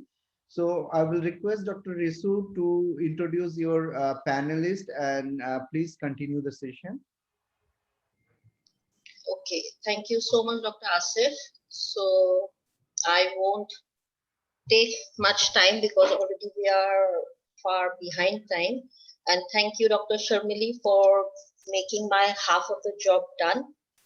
So we have been discussing about sepsis and about sepsis guidelines and what to do, what not to do. So today in this panel discussion, we would be discussing where we should not follow the sepsis guideline, or where do sepsis guidelines can be followed or is used for all the patients or not. So to discuss this, we have amongst us an esteemed group of panelists. We have Dr. Mohit Kharbanda, who is the Director of Critical Care Medicine in Desun Hospital. Welcome, Dr. Mohit. Then we have Dr. Chandrashish Chakravarti. He's a Senior Consultant in the Department of Critical Care Medicine and Polo Clinicals, Kolkata. Welcome, Dr. Chakravarti. Dr. Shantanu Das, he's the head of the Department of Pulmonary and Critical Care Medicine in Mission Hospital, Durgapur. Dr. Saurav Kole, Senior Consultant in Critical Care Medicine at the Bellevue Clinic. And Dr. Aviral Roy, he's basically from Internal Medicine and Critical Care Medicine. He's the Director of Department of Emergency Medicine from Medica Super Specialty, Kolkata. So as Dr. Sharmili had been mentioning about the sepsis mimics, so that's why the definition have evolved from 2001 to 2016, because many of the conditions they mimic sepsis by meeting the criteria of SIRS. So these include pulmonary embolism, adrenal insufficiency, diabetic ketoacidosis, pancreatitis, anaphylaxis, bowel obstruction, etc., which is not sepsis. These are conditions which mimic sepsis. So as I've already stated, so now should we use or follow sepsis guidelines for all patients? Where do we not follow? So I'll just put few case scenarios so that it becomes easier for us to recollect and to know and to proceed. So this is a case scenario, 61-year-old male, known hypertension, a known history of diabetic, known hypertension, end-stage renal disease on maintenance dialysis, known dilated cardiomyopathy with a low ejection fraction of around 30%, complaint with medications, and comes to the emergency room with fever for 2 days, increased weakness, lethargy for 2 days, confusion, disorientation, which started on the day of admission. His vitals, he was having a low blood pressure, a tachycardia of 120 per minute. He was febrile, he was tachypnic, and was maintaining a saturation of 96% on room air. There was redness and swelling at the AV testicular site. Lactates were high at 4.8, and ABG showed acidosis, which probably was metabolic acidosis. Chest X-ray shows clear lungs. So please remember the case. We'll be discussing this in a subsequent discussion. Another case, we have a 22-year-old healthy male presented with fever, as we are seeing in this COVID pandemic. So that's why I just have put up this case with fever, profuse sweating, and passage of blue still since 5 days, vomiting 2 days. He had recent history of travel, was not on regular medication, no allergic history, had no preceding respiratory symptoms. He was hemodynamically unstable, though his respiratory he was maintaining on 4 liters of oxygen by mask. There were skin rashes and petechiae over the chest limbs with conjunctival conjunction. Anti-SARS-CoV-2 antibody was positive. All cultures were negative. CT scans showed minimal bibacillar infiltrates with septal thickening. So my first question is to Dr. Chandrashis, that regarding sepsis and COVID, do you think that we follow the guidelines, all the guidelines in sepsis with COVID? Dr. Chandrashis. Yeah, hi. Hi. So first of all, thank you for inviting me to this talk. There is before going into COVID, I just wanted to say that we are venturing into something that is viral sepsis. And viral sepsis, the understanding of viral sepsis is slightly different from bacterial sepsis, which is when we say sepsis and septic shock, we usually mean bacterial sepsis. Now, if I, for just for a few seconds, if I can go to the pathogenesis, when we, the viral sepsis basically is mediated through the, like any other sepsis, it is mediated through the PAMPs and DAMPs, that is the pathogen-associated molecular patterns and the disease or the damage-associated molecular patterns. And in bacterial sepsis, the inflammasomes usually will trigger, or the macrophages will usually trigger a response through the IL-6 pathway. And then it will release further cascade of chemokines and cytokines. And we usually use CRP as one of the biomarkers to look at the inflammatory response of the inflammatory cascade.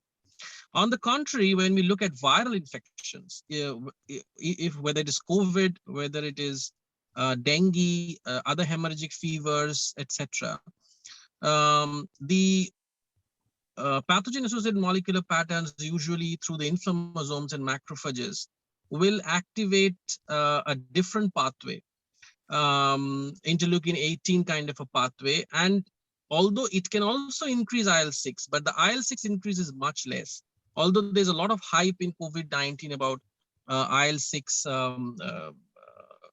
what is it called, wave cytokine storms, but usually in IL-6, we do not get storms in case of viral infections. We get a very mild increase of IL-6 in the range of hundreds, 36, 48, 60, 100, 200, like that. If you compare it with bacterial infections, the IL-6 goes up in the range of thousands. And then it basically triggers a response through an increase in ferritin. So ferritin goes much higher in viral infections. CRP goes much higher in bacterial infections along with IL-6. Although also Procal goes much higher in bacterial infections. So when we find high ferritin corresponding to slightly low CRP, a lowish IL-6, Procal either normal or lowish, we find that this is going towards viral sepsis. And when we find a mixture, then there can be a viral sepsis with secondary bacterial infection. This is the first thing which we need to differentiate. Now, this child, who you're talking about, has presented with rash, petechiae, fever, profuse sweating, and it looks like it's one of the variants of viral sepsis where the patient is presenting with both respiratory distress as well as systemic symptoms. Now, why is it happening? So these kind of viral infections, the primary pathogenesis of viral infections after the mechanism is that it is going to affect the endothelial junctions in the blood vessels. So the endothelial junctions are attached with adherence proteins, with glycocalyx, and with the help of tight junctions. Now the viral mediators are going to break this tight junction and make the vascular endothelium extremely permeable. That leads to extravasation of fluid outside the vasculature and relative volume insufficiency. We have seen this in dengue, and it does happen in COVID as well. When we look at the sepsis guidelines in COVID says that you resuscitate patients, but err towards the drier side. That means err towards the lower volume. Now, this is a very difficult or it's a very controversial, ambiguous statement. In sepsis guidelines, they have said give 30 ml per kg to everybody who has come with sepsis. And we all know that we cannot give 30 ml per kg. It may be that while resuscitating, you have given 2 liters of fluid to somebody and it happens to become 30 ml per kg, but we never aim to give 30 ml per kg. And the reason is because you have already shown in your first case somebody with ESRD and sepsis. How do you know you'll give 30 ml per kg, right? So you need better assessment tools to figure out how much fluid is essential. The same thing is happening in this child. I mean, this child will obviously need a lot of fluid volume loading. How much? After the initial volume load of, I think, maybe 6 to 8 ml per kg volume loading, you will need some sort of advanced monitoring, some sort of advanced technique to tell me how much more fluid this patient can take in. Also, we need to check the extreme vasodilatation from which this child is suffering, which is also another pathogenesis of viral sepsis. And we will need to start vasoactive drugs earlier along with volume loading. So, and we also need to curb the inflammatory cascade. We all know that steroids now have been approved for COVID. So low dose steroids, not high dose steroids. Again, steroid stewardship is very, very important. We've seen patients coming to us with very high dose steroids, and that has created a havoc of secondary infections, mucor, etc., etc. We need low dose steroids. And whether there is a role of other immunomodulators in the form of JAK inhibitors and tocilizumabs is something that we can discuss, but probably not in this forum. So that's all I want to say for now. Okay, thank you so much, Dr. Chandrashekh. So he has covered it well, and he has informed and he has given it a very clear statement that yes, COVID with sepsis or sepsis and COVID needs little bit of consideration and some changes. So my next question is to Dr. Aviral regarding sepsis management in a fluid overload patient, maybe in a CLD or CKD as a case scenario was showing, a first case. Hi. So wonderful. First of all, thank you so much, everyone, to be a part of such an esteemed panel. So fluid management in septic shock, and what do you do with fluids? Suppose now this patient that we had in the first case, right? Suppose in a small hospital in, let us say, rural Bengal, the nearest tertiary care center is 3 hours away. All that they possibly have is maybe a mobile X-ray unit, and that's about it. What do you do in such a situation? And that is where we deliver 80 to 90% of our care. And we must understand that a majority of our care, and the reason that the severe sepsis and septic shock guidelines were written and the surviving sepsis is not for us. It is really not meant for the large tertiary care institution located in a major city that is catering healthcare, has super specialists or subspecialists of every kind that you can imagine at their disposal. It is meant for the rural center that is severely resource limited and has to deliver care, and it's meant for the masses. So, which comes down, what do we do with fluids? Fluids are good, fluids are not so good. It's just like everything else. You give too much fluid, you're going to overload your patient, and they have secondary effects of fluid overload. You have pulmonary edema, you have renal edema, you have diffuse vascular leak, and you're just going to struggle with the prolonged effects of fluid that happen later on, which are multiple studies to show that. In fact, there are multiple studies over here, like we have, that association of high dose fluid resuscitation is actually associated with worse outcomes. But if you actually look at the subgroup analysis on these studies, when did they get these fluids? Getting fluids up front has rarely been associated with poor outcomes. It's usually later on in the second half of their illness for patients who are persistently getting fluids repeatedly that usually do have worse outcomes. You're also running into a chicken and the egg situation, that are they getting more fluids because they're worse, or are they getting more fluids because we're giving them more fluids? Remember, the persistently hypotensive patient is going to get far more fluid than the patient who's actually volume responsive. So is the fact that they're volume responsive an indicator of slightly milder disease phenotype than the person who, even despite getting 30 mLs per kg fluid, or 3 liters of fluid early on, continues to be hypotensive? So that's what it comes down to. We have a study over here saying fluid resuscitation patients end-stage kidney disease. And they identified patients where, this is based out of New York, and they identified patients with end-stage kidney disease who received 30 cc's of IV fluid and those who did not receive 30 cc's per kg of IV fluid. And there was no significant difference in the two groups on rate of intubation. But what you will change is the rate at which you give those fluids. In fact, I do believe we have a slide where it says, it never says you have to complete fluid resuscitation within the first hour. It says you have to begin fluid resuscitation in the first hour of severe sepsis management. Start giving your fluids. There is no need to finish them fast. Give your first liter. If it's a renal patient, if it's a heart patient, if it's a liver patient, maybe don't give 1 liter. Maybe give 500 cc's. See how they're doing. Okay, they're doing fine. Give 500 more. Are they okay? Give 500 more. Nowhere does it say that the 30 cc's, giving the 30 cc's per kg is actually harmful to the patient. Even if you see Paul Marrick's study when they did a premier database analysis out of 2013, it's when they start talking about cases like more than 5 liters and above is starting to cause negative outcomes. Nobody gives 5 liters within the first day as a part of initial sepsis resuscitation, at least in the first few hours. So we have to identify. First, we have to get rid of fear. I keep saying this, it's almost like critical care or the ER physicians more clearly, since this is more of an emergency department. This is the emergency department's ambit. It's almost like they have hydrophobia when somebody walks in with, it's like the Indian doctor, like a colleague of mine, Dr. Chandrashish knows him very well, keeps saying Indian emergency physicians have rabies.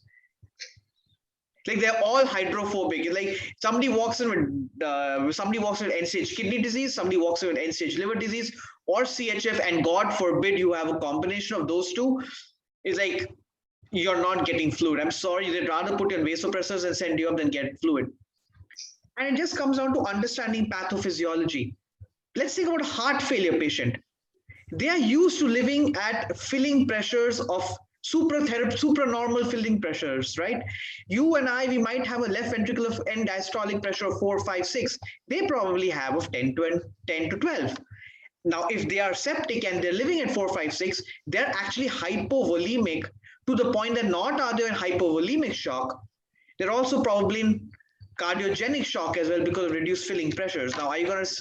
Now, you're going to say, oh, we're not going to give this person fluids that got filling pressures of 4, 5, 6. No, the concept is you got to fill them back to their normal. And that is what the surviving sepsis guidelines, or for that matter, this guidelines basically say. Bring them back to where they usually live. 30 cc's per kg has not shown any negative data associated with that. There's no increased rate of intubation. There's no increased rate of mortality. And in fact, there's decreased rate of mortality. So in my mind, be careful with how you apply the guideline. But if you're in the masses, if you're in the rural areas, you will never go wrong in maybe giving a little bit of extra fluid. You're worried that they'll need intubation? Nope. End-stage kidney disease did not need high rates of intubation. Are you worried that they might have your heart failure patients might have increased mortality, increased intubation? Nope, they don't. They have the same rates of intubation when they got 30 cc's per kg as compared to when they got a restrictive strategy.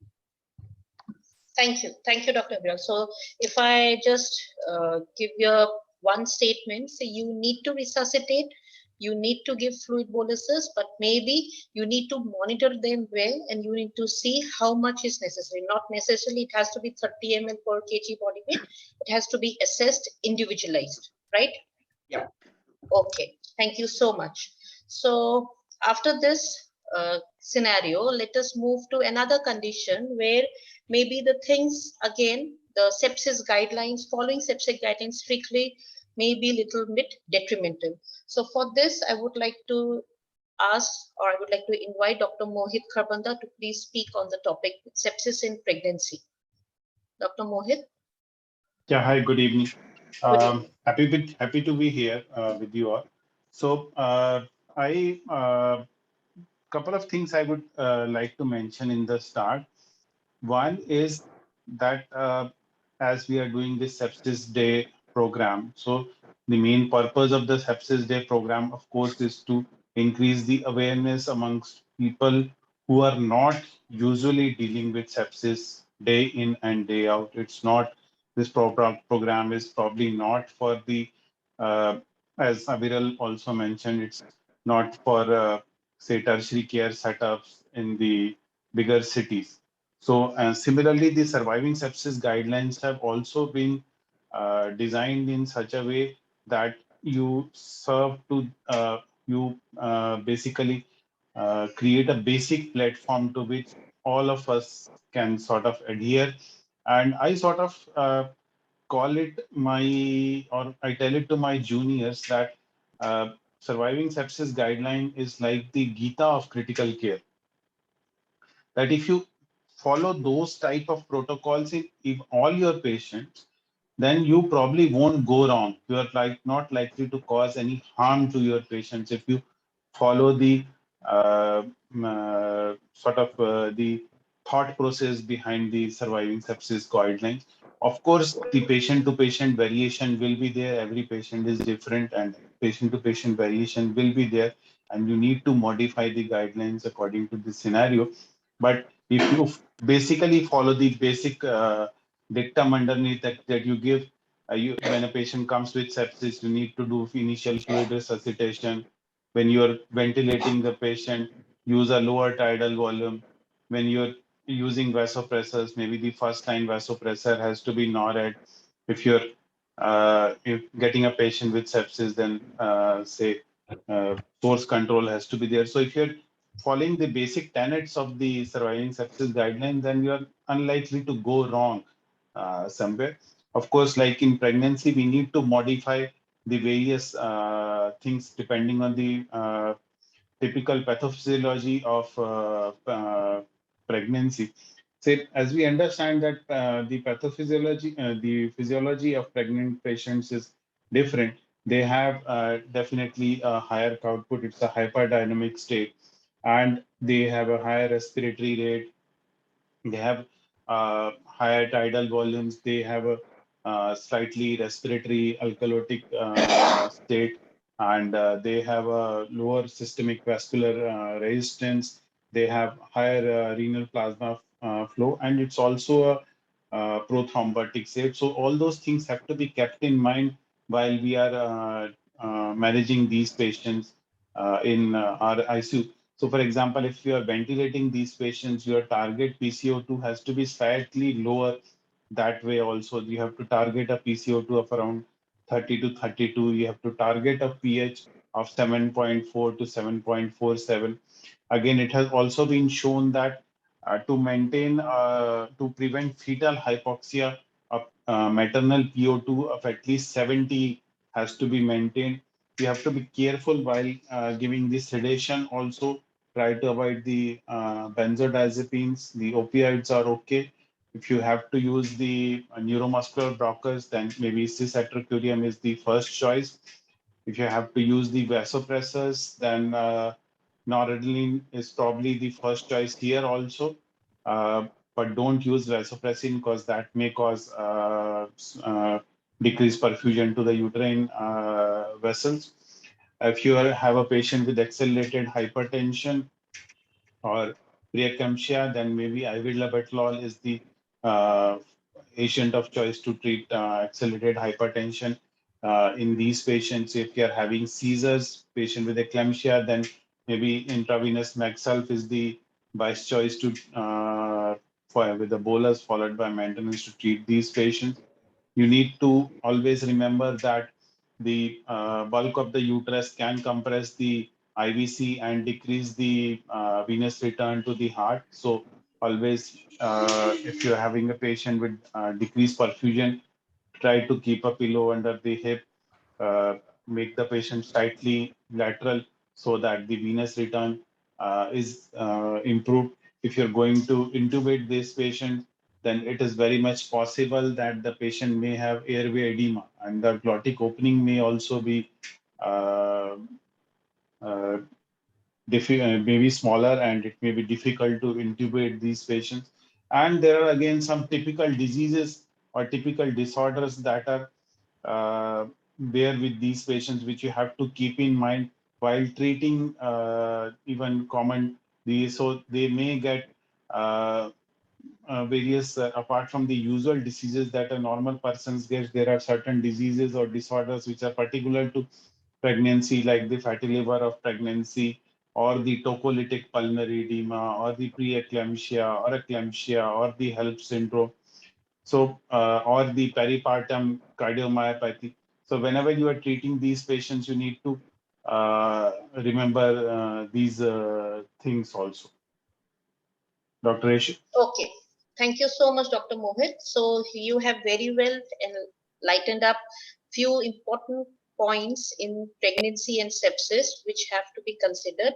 So where maybe not necessarily, as I've shown, not necessarily we have to follow the guidelines strictly, and there may be some changes from the surviving sepsis guidelines. But yes, very truly said that surviving sepsis guidelines is sort of a Gita for all our critical care specialists.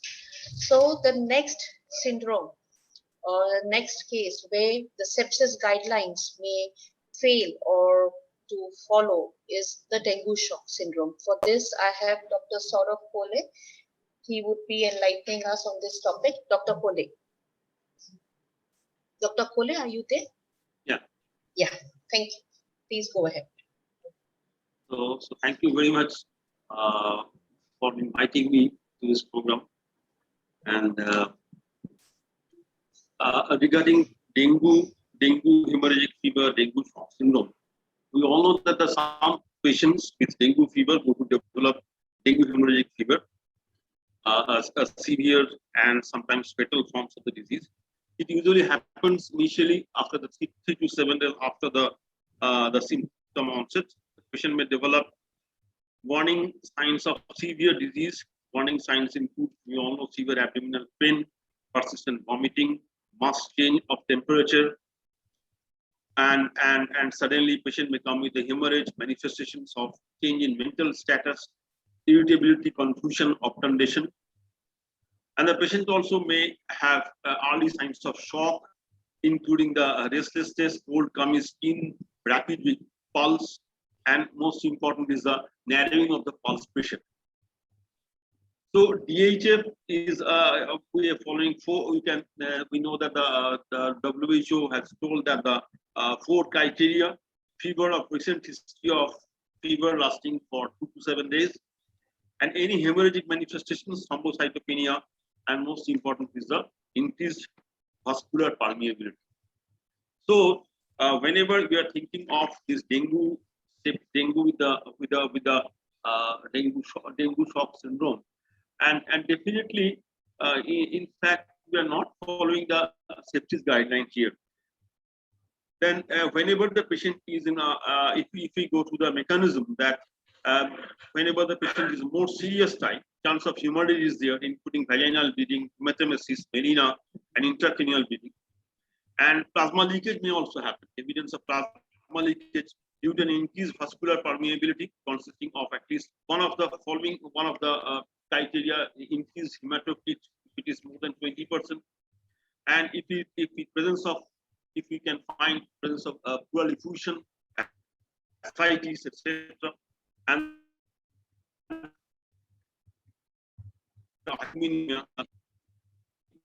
and we can think that it could be dengue shock. So dengue shock syndrome is defined as any of the whatever in the dengue fever, dengue hemorrhagic fever, and evidence of rapid weak pulse and narrow pulse pressure if it is less than 20 millimeter of mercury, and hypotension, restlessness, cold coming extremities, etc. So, in fact, found that in case of dengue shock syndrome, the fatality rate may be 10%, but if we can manage it properly, it may be less than 1%.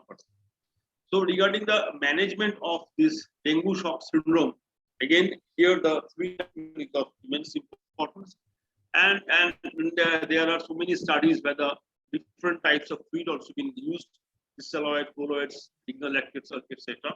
And we use most likely crystalloids, but lignal lactates are also equally useful.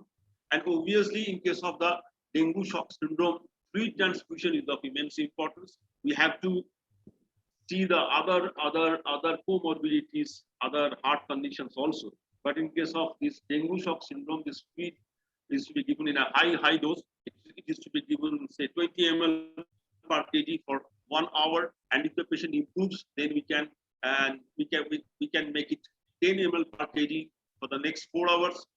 If the patient doesn't improve, then we have to give another 1 hour with the 20 ml per kg body weight. And if again it doesn't improve, we have to take the other efforts like the noradrenaline transfusion, etc. So regarding the sepsis guideline, I know that we are discussing very much about the de-escalation and the antibiotics, escalations of antibiotics, etc.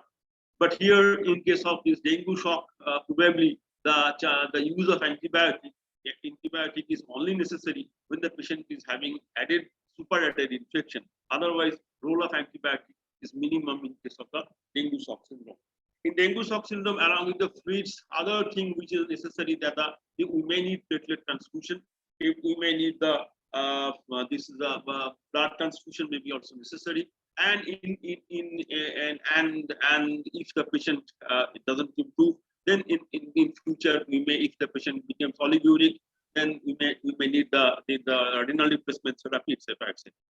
So what I mean to say that in case of dengue shock syndrome, the management with the dengue shock syndrome is different with the normal surviving sepsis guideline also. And whenever you are thinking of sepsis, primarily always it's in our back of the mind is the bacterial sepsis. But here you know that it's the it's a viral sepsis, and in that case we don't have such specific drug for the dengue also. So that's why we have to go for the supportive treatments, and we have to treat it accordingly. Very rightly said, Dr. Pule. Thank you so much.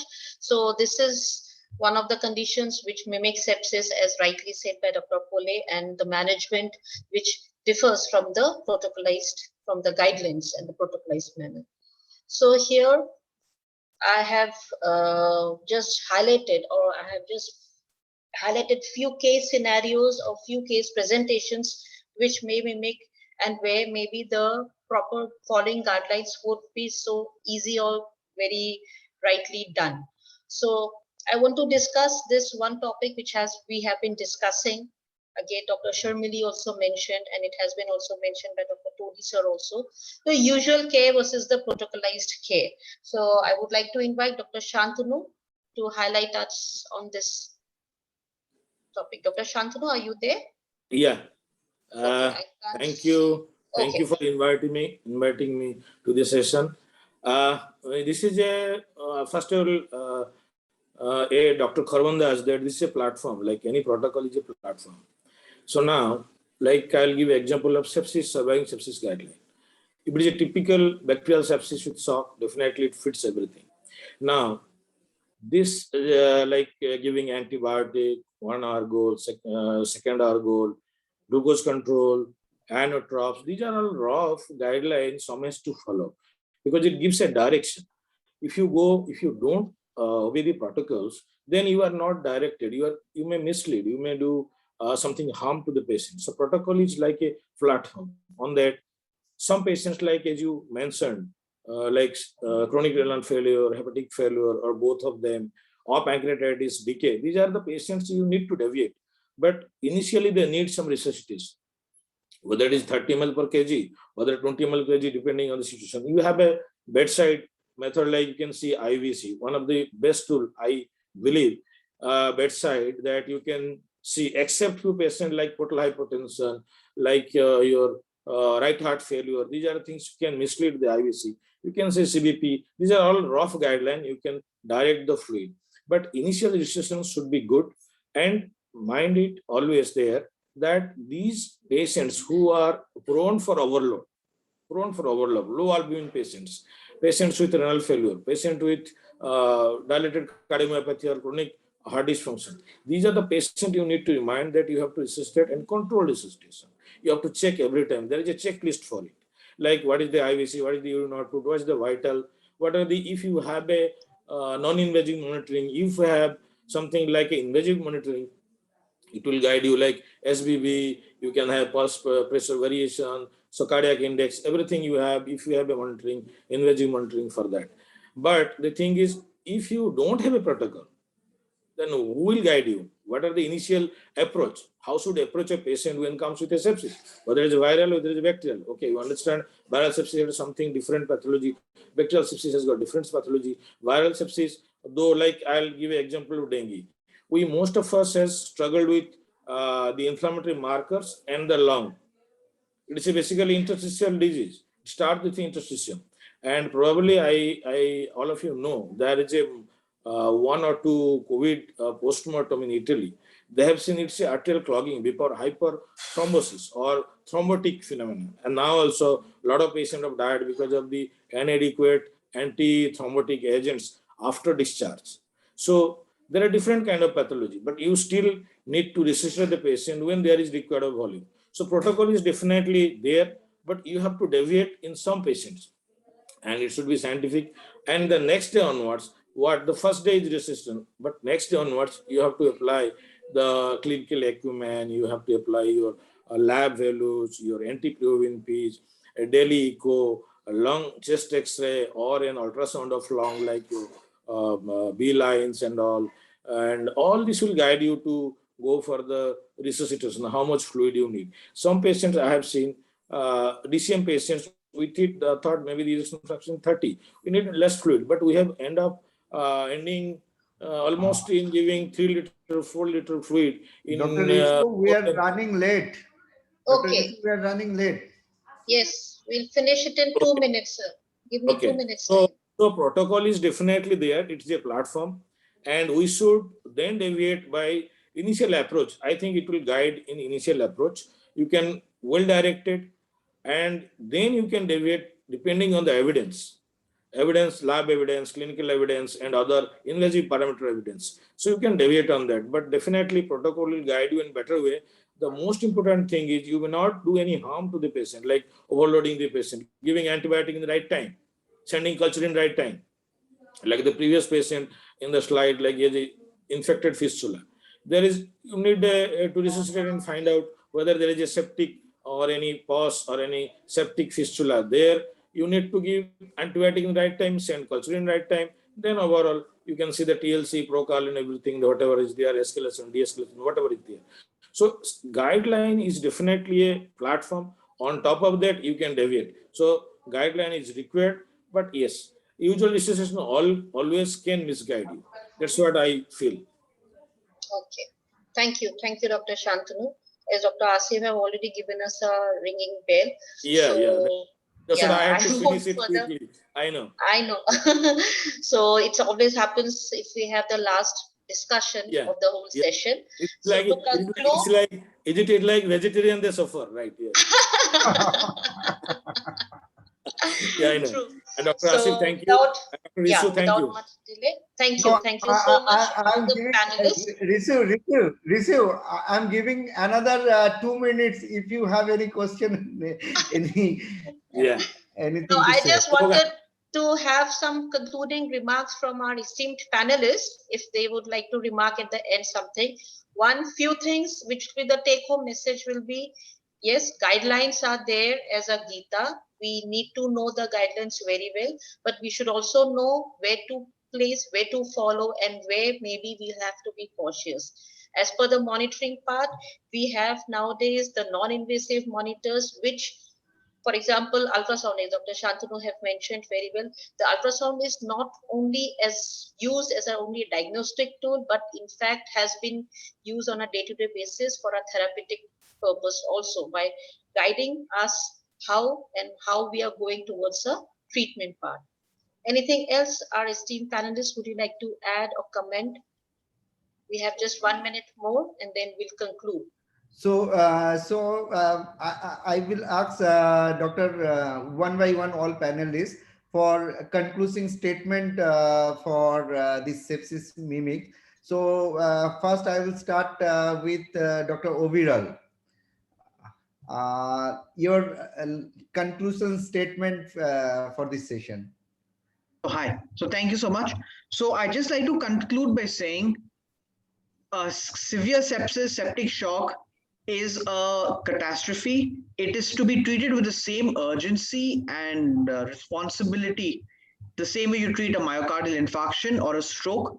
Time is of the essence. It's called, we reduce it down to 1 hour because that is the golden hour, whether it's trauma, heart attack, and now sepsis. Treat it with the same urgency, resuscitate your patient. Yes, if they are highly likely to get into a fluid overload state, be more vigilant, but that does not mean do not treat them. Having comorbidities does not mean do not treat. It means be more careful with your treating. Thank you. And Dr. guidelines. Saurabh, your conclusion remarks? You are Dr. mute. Saurabh, you are muted. You are muted. I am just doing the word of Dr. Oviral that in our state, definitely critical care is spreading to the different parts of different districts. So what he had said rightly, that the first 1 hour is of equally important, is of immense importance. So whenever the patient is sepsis, if he is thinking to go to a better hospital, it may be say 60 kilometers away from that place. It will be much better if this knowledge can reach to the peripheral ICCU, peripheral critical care units, so that the patients can also be benefited and the doctors also can be engaged in this program. So I would suggest that in future, Yeah, I would like to say that while treating sepsis, do also remember the sepsis mimics, that sometimes we overemphasize on the white counts and CRPs and procalcs and treat a presumed sepsis with antibiotics. So a lot of conditions may be there which are not actually sepsis, they are sepsis mimics, and they may present like sepsis. For example, the MISA that has come up recently. So don't miss out those while treating sepsis. A lot of autoimmune disorders, a lot of other things can be there which can present like sepsis, though don't get blinded by the sepsis only. Please look out for the sepsis mimics also. Thank you. Dr. Chandrasis? Chandrasis, Dr. Chandrasis, I think he is left. Okay. So Dr. Shantanu Das? Yeah, as per the protocol and non-protocol treatment is concerned, as I told, you need a protocol. On top of that, you can deviate and use the clinical judgment tools, lab values. So don't always be flowed by only septic shock and all. There are many conditions which can mimic like sepsis, but then you do not need entirely surviving sepsis guideline. So use tools if you possible in your hospital, like ultrasound, invasive monitoring. Take help of the other consultant if you are not able to find the cause in respective department organs. So I think protocol is needed, but you need to be very careful that something can mimic the sepsis, and use the tools, use the protocol, but wisely, and use the clinical equipment. Dr. Reshu here. So that's what. First of all, thank you, Dr. Asif, for giving me this extra 2 minutes to get a concluding remarks from my esteemed panelists. We had this discussion, and we have been discussing for the last 3 days continuously regarding this topic. So yes, as rightly said and mentioned, that we have to follow and we should know the surviving sepsis guidelines, the protocol, but we should also know where to use and how to use. That is very, very important in a monitored way. We should not be blinded, and we should not just go with a fixed protocol for each and every patient. Thank you. Thank you, Rishabh. And I will request Fars Academy, please share the vote of thanks slides. Thank you, Rishabh. It's a wonderful session and you have done great job. At least I could cover up your time. That's what I know. It's such a things that it is not very easy to conclude in the half an hour time. Yeah. Sepsis is Right, such a vast subject. All the subjects were controversial, of course. Yes, a lot of things is controversial. That's why I've given Risu and first day she called me and say what to say. She did marvelous. Yeah. Thank you so much. Thank you so much. Thank you for your effort. It's really nice presentation. No, I think I should thank you and all my panelists. We have done a teamwork, as the critical care team always says. It's always a teamwork. It's never individualized, right? Under your leadership. Under your leadership. No.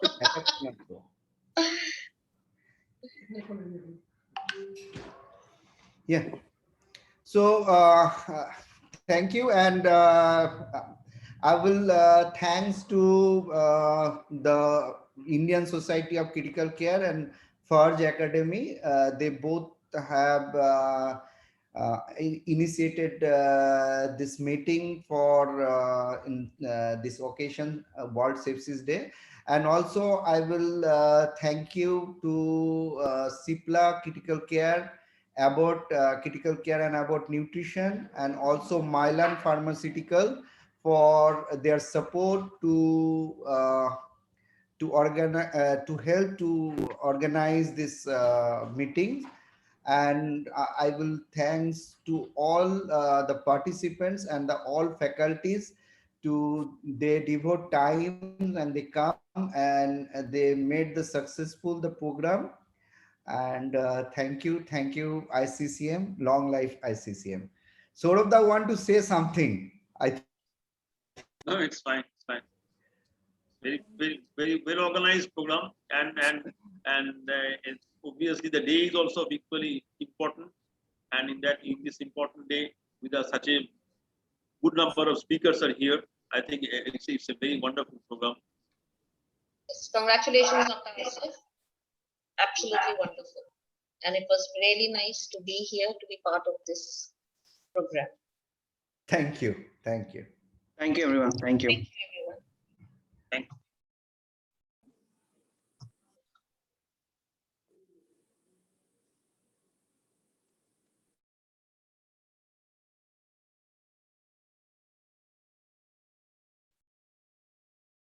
Assalamu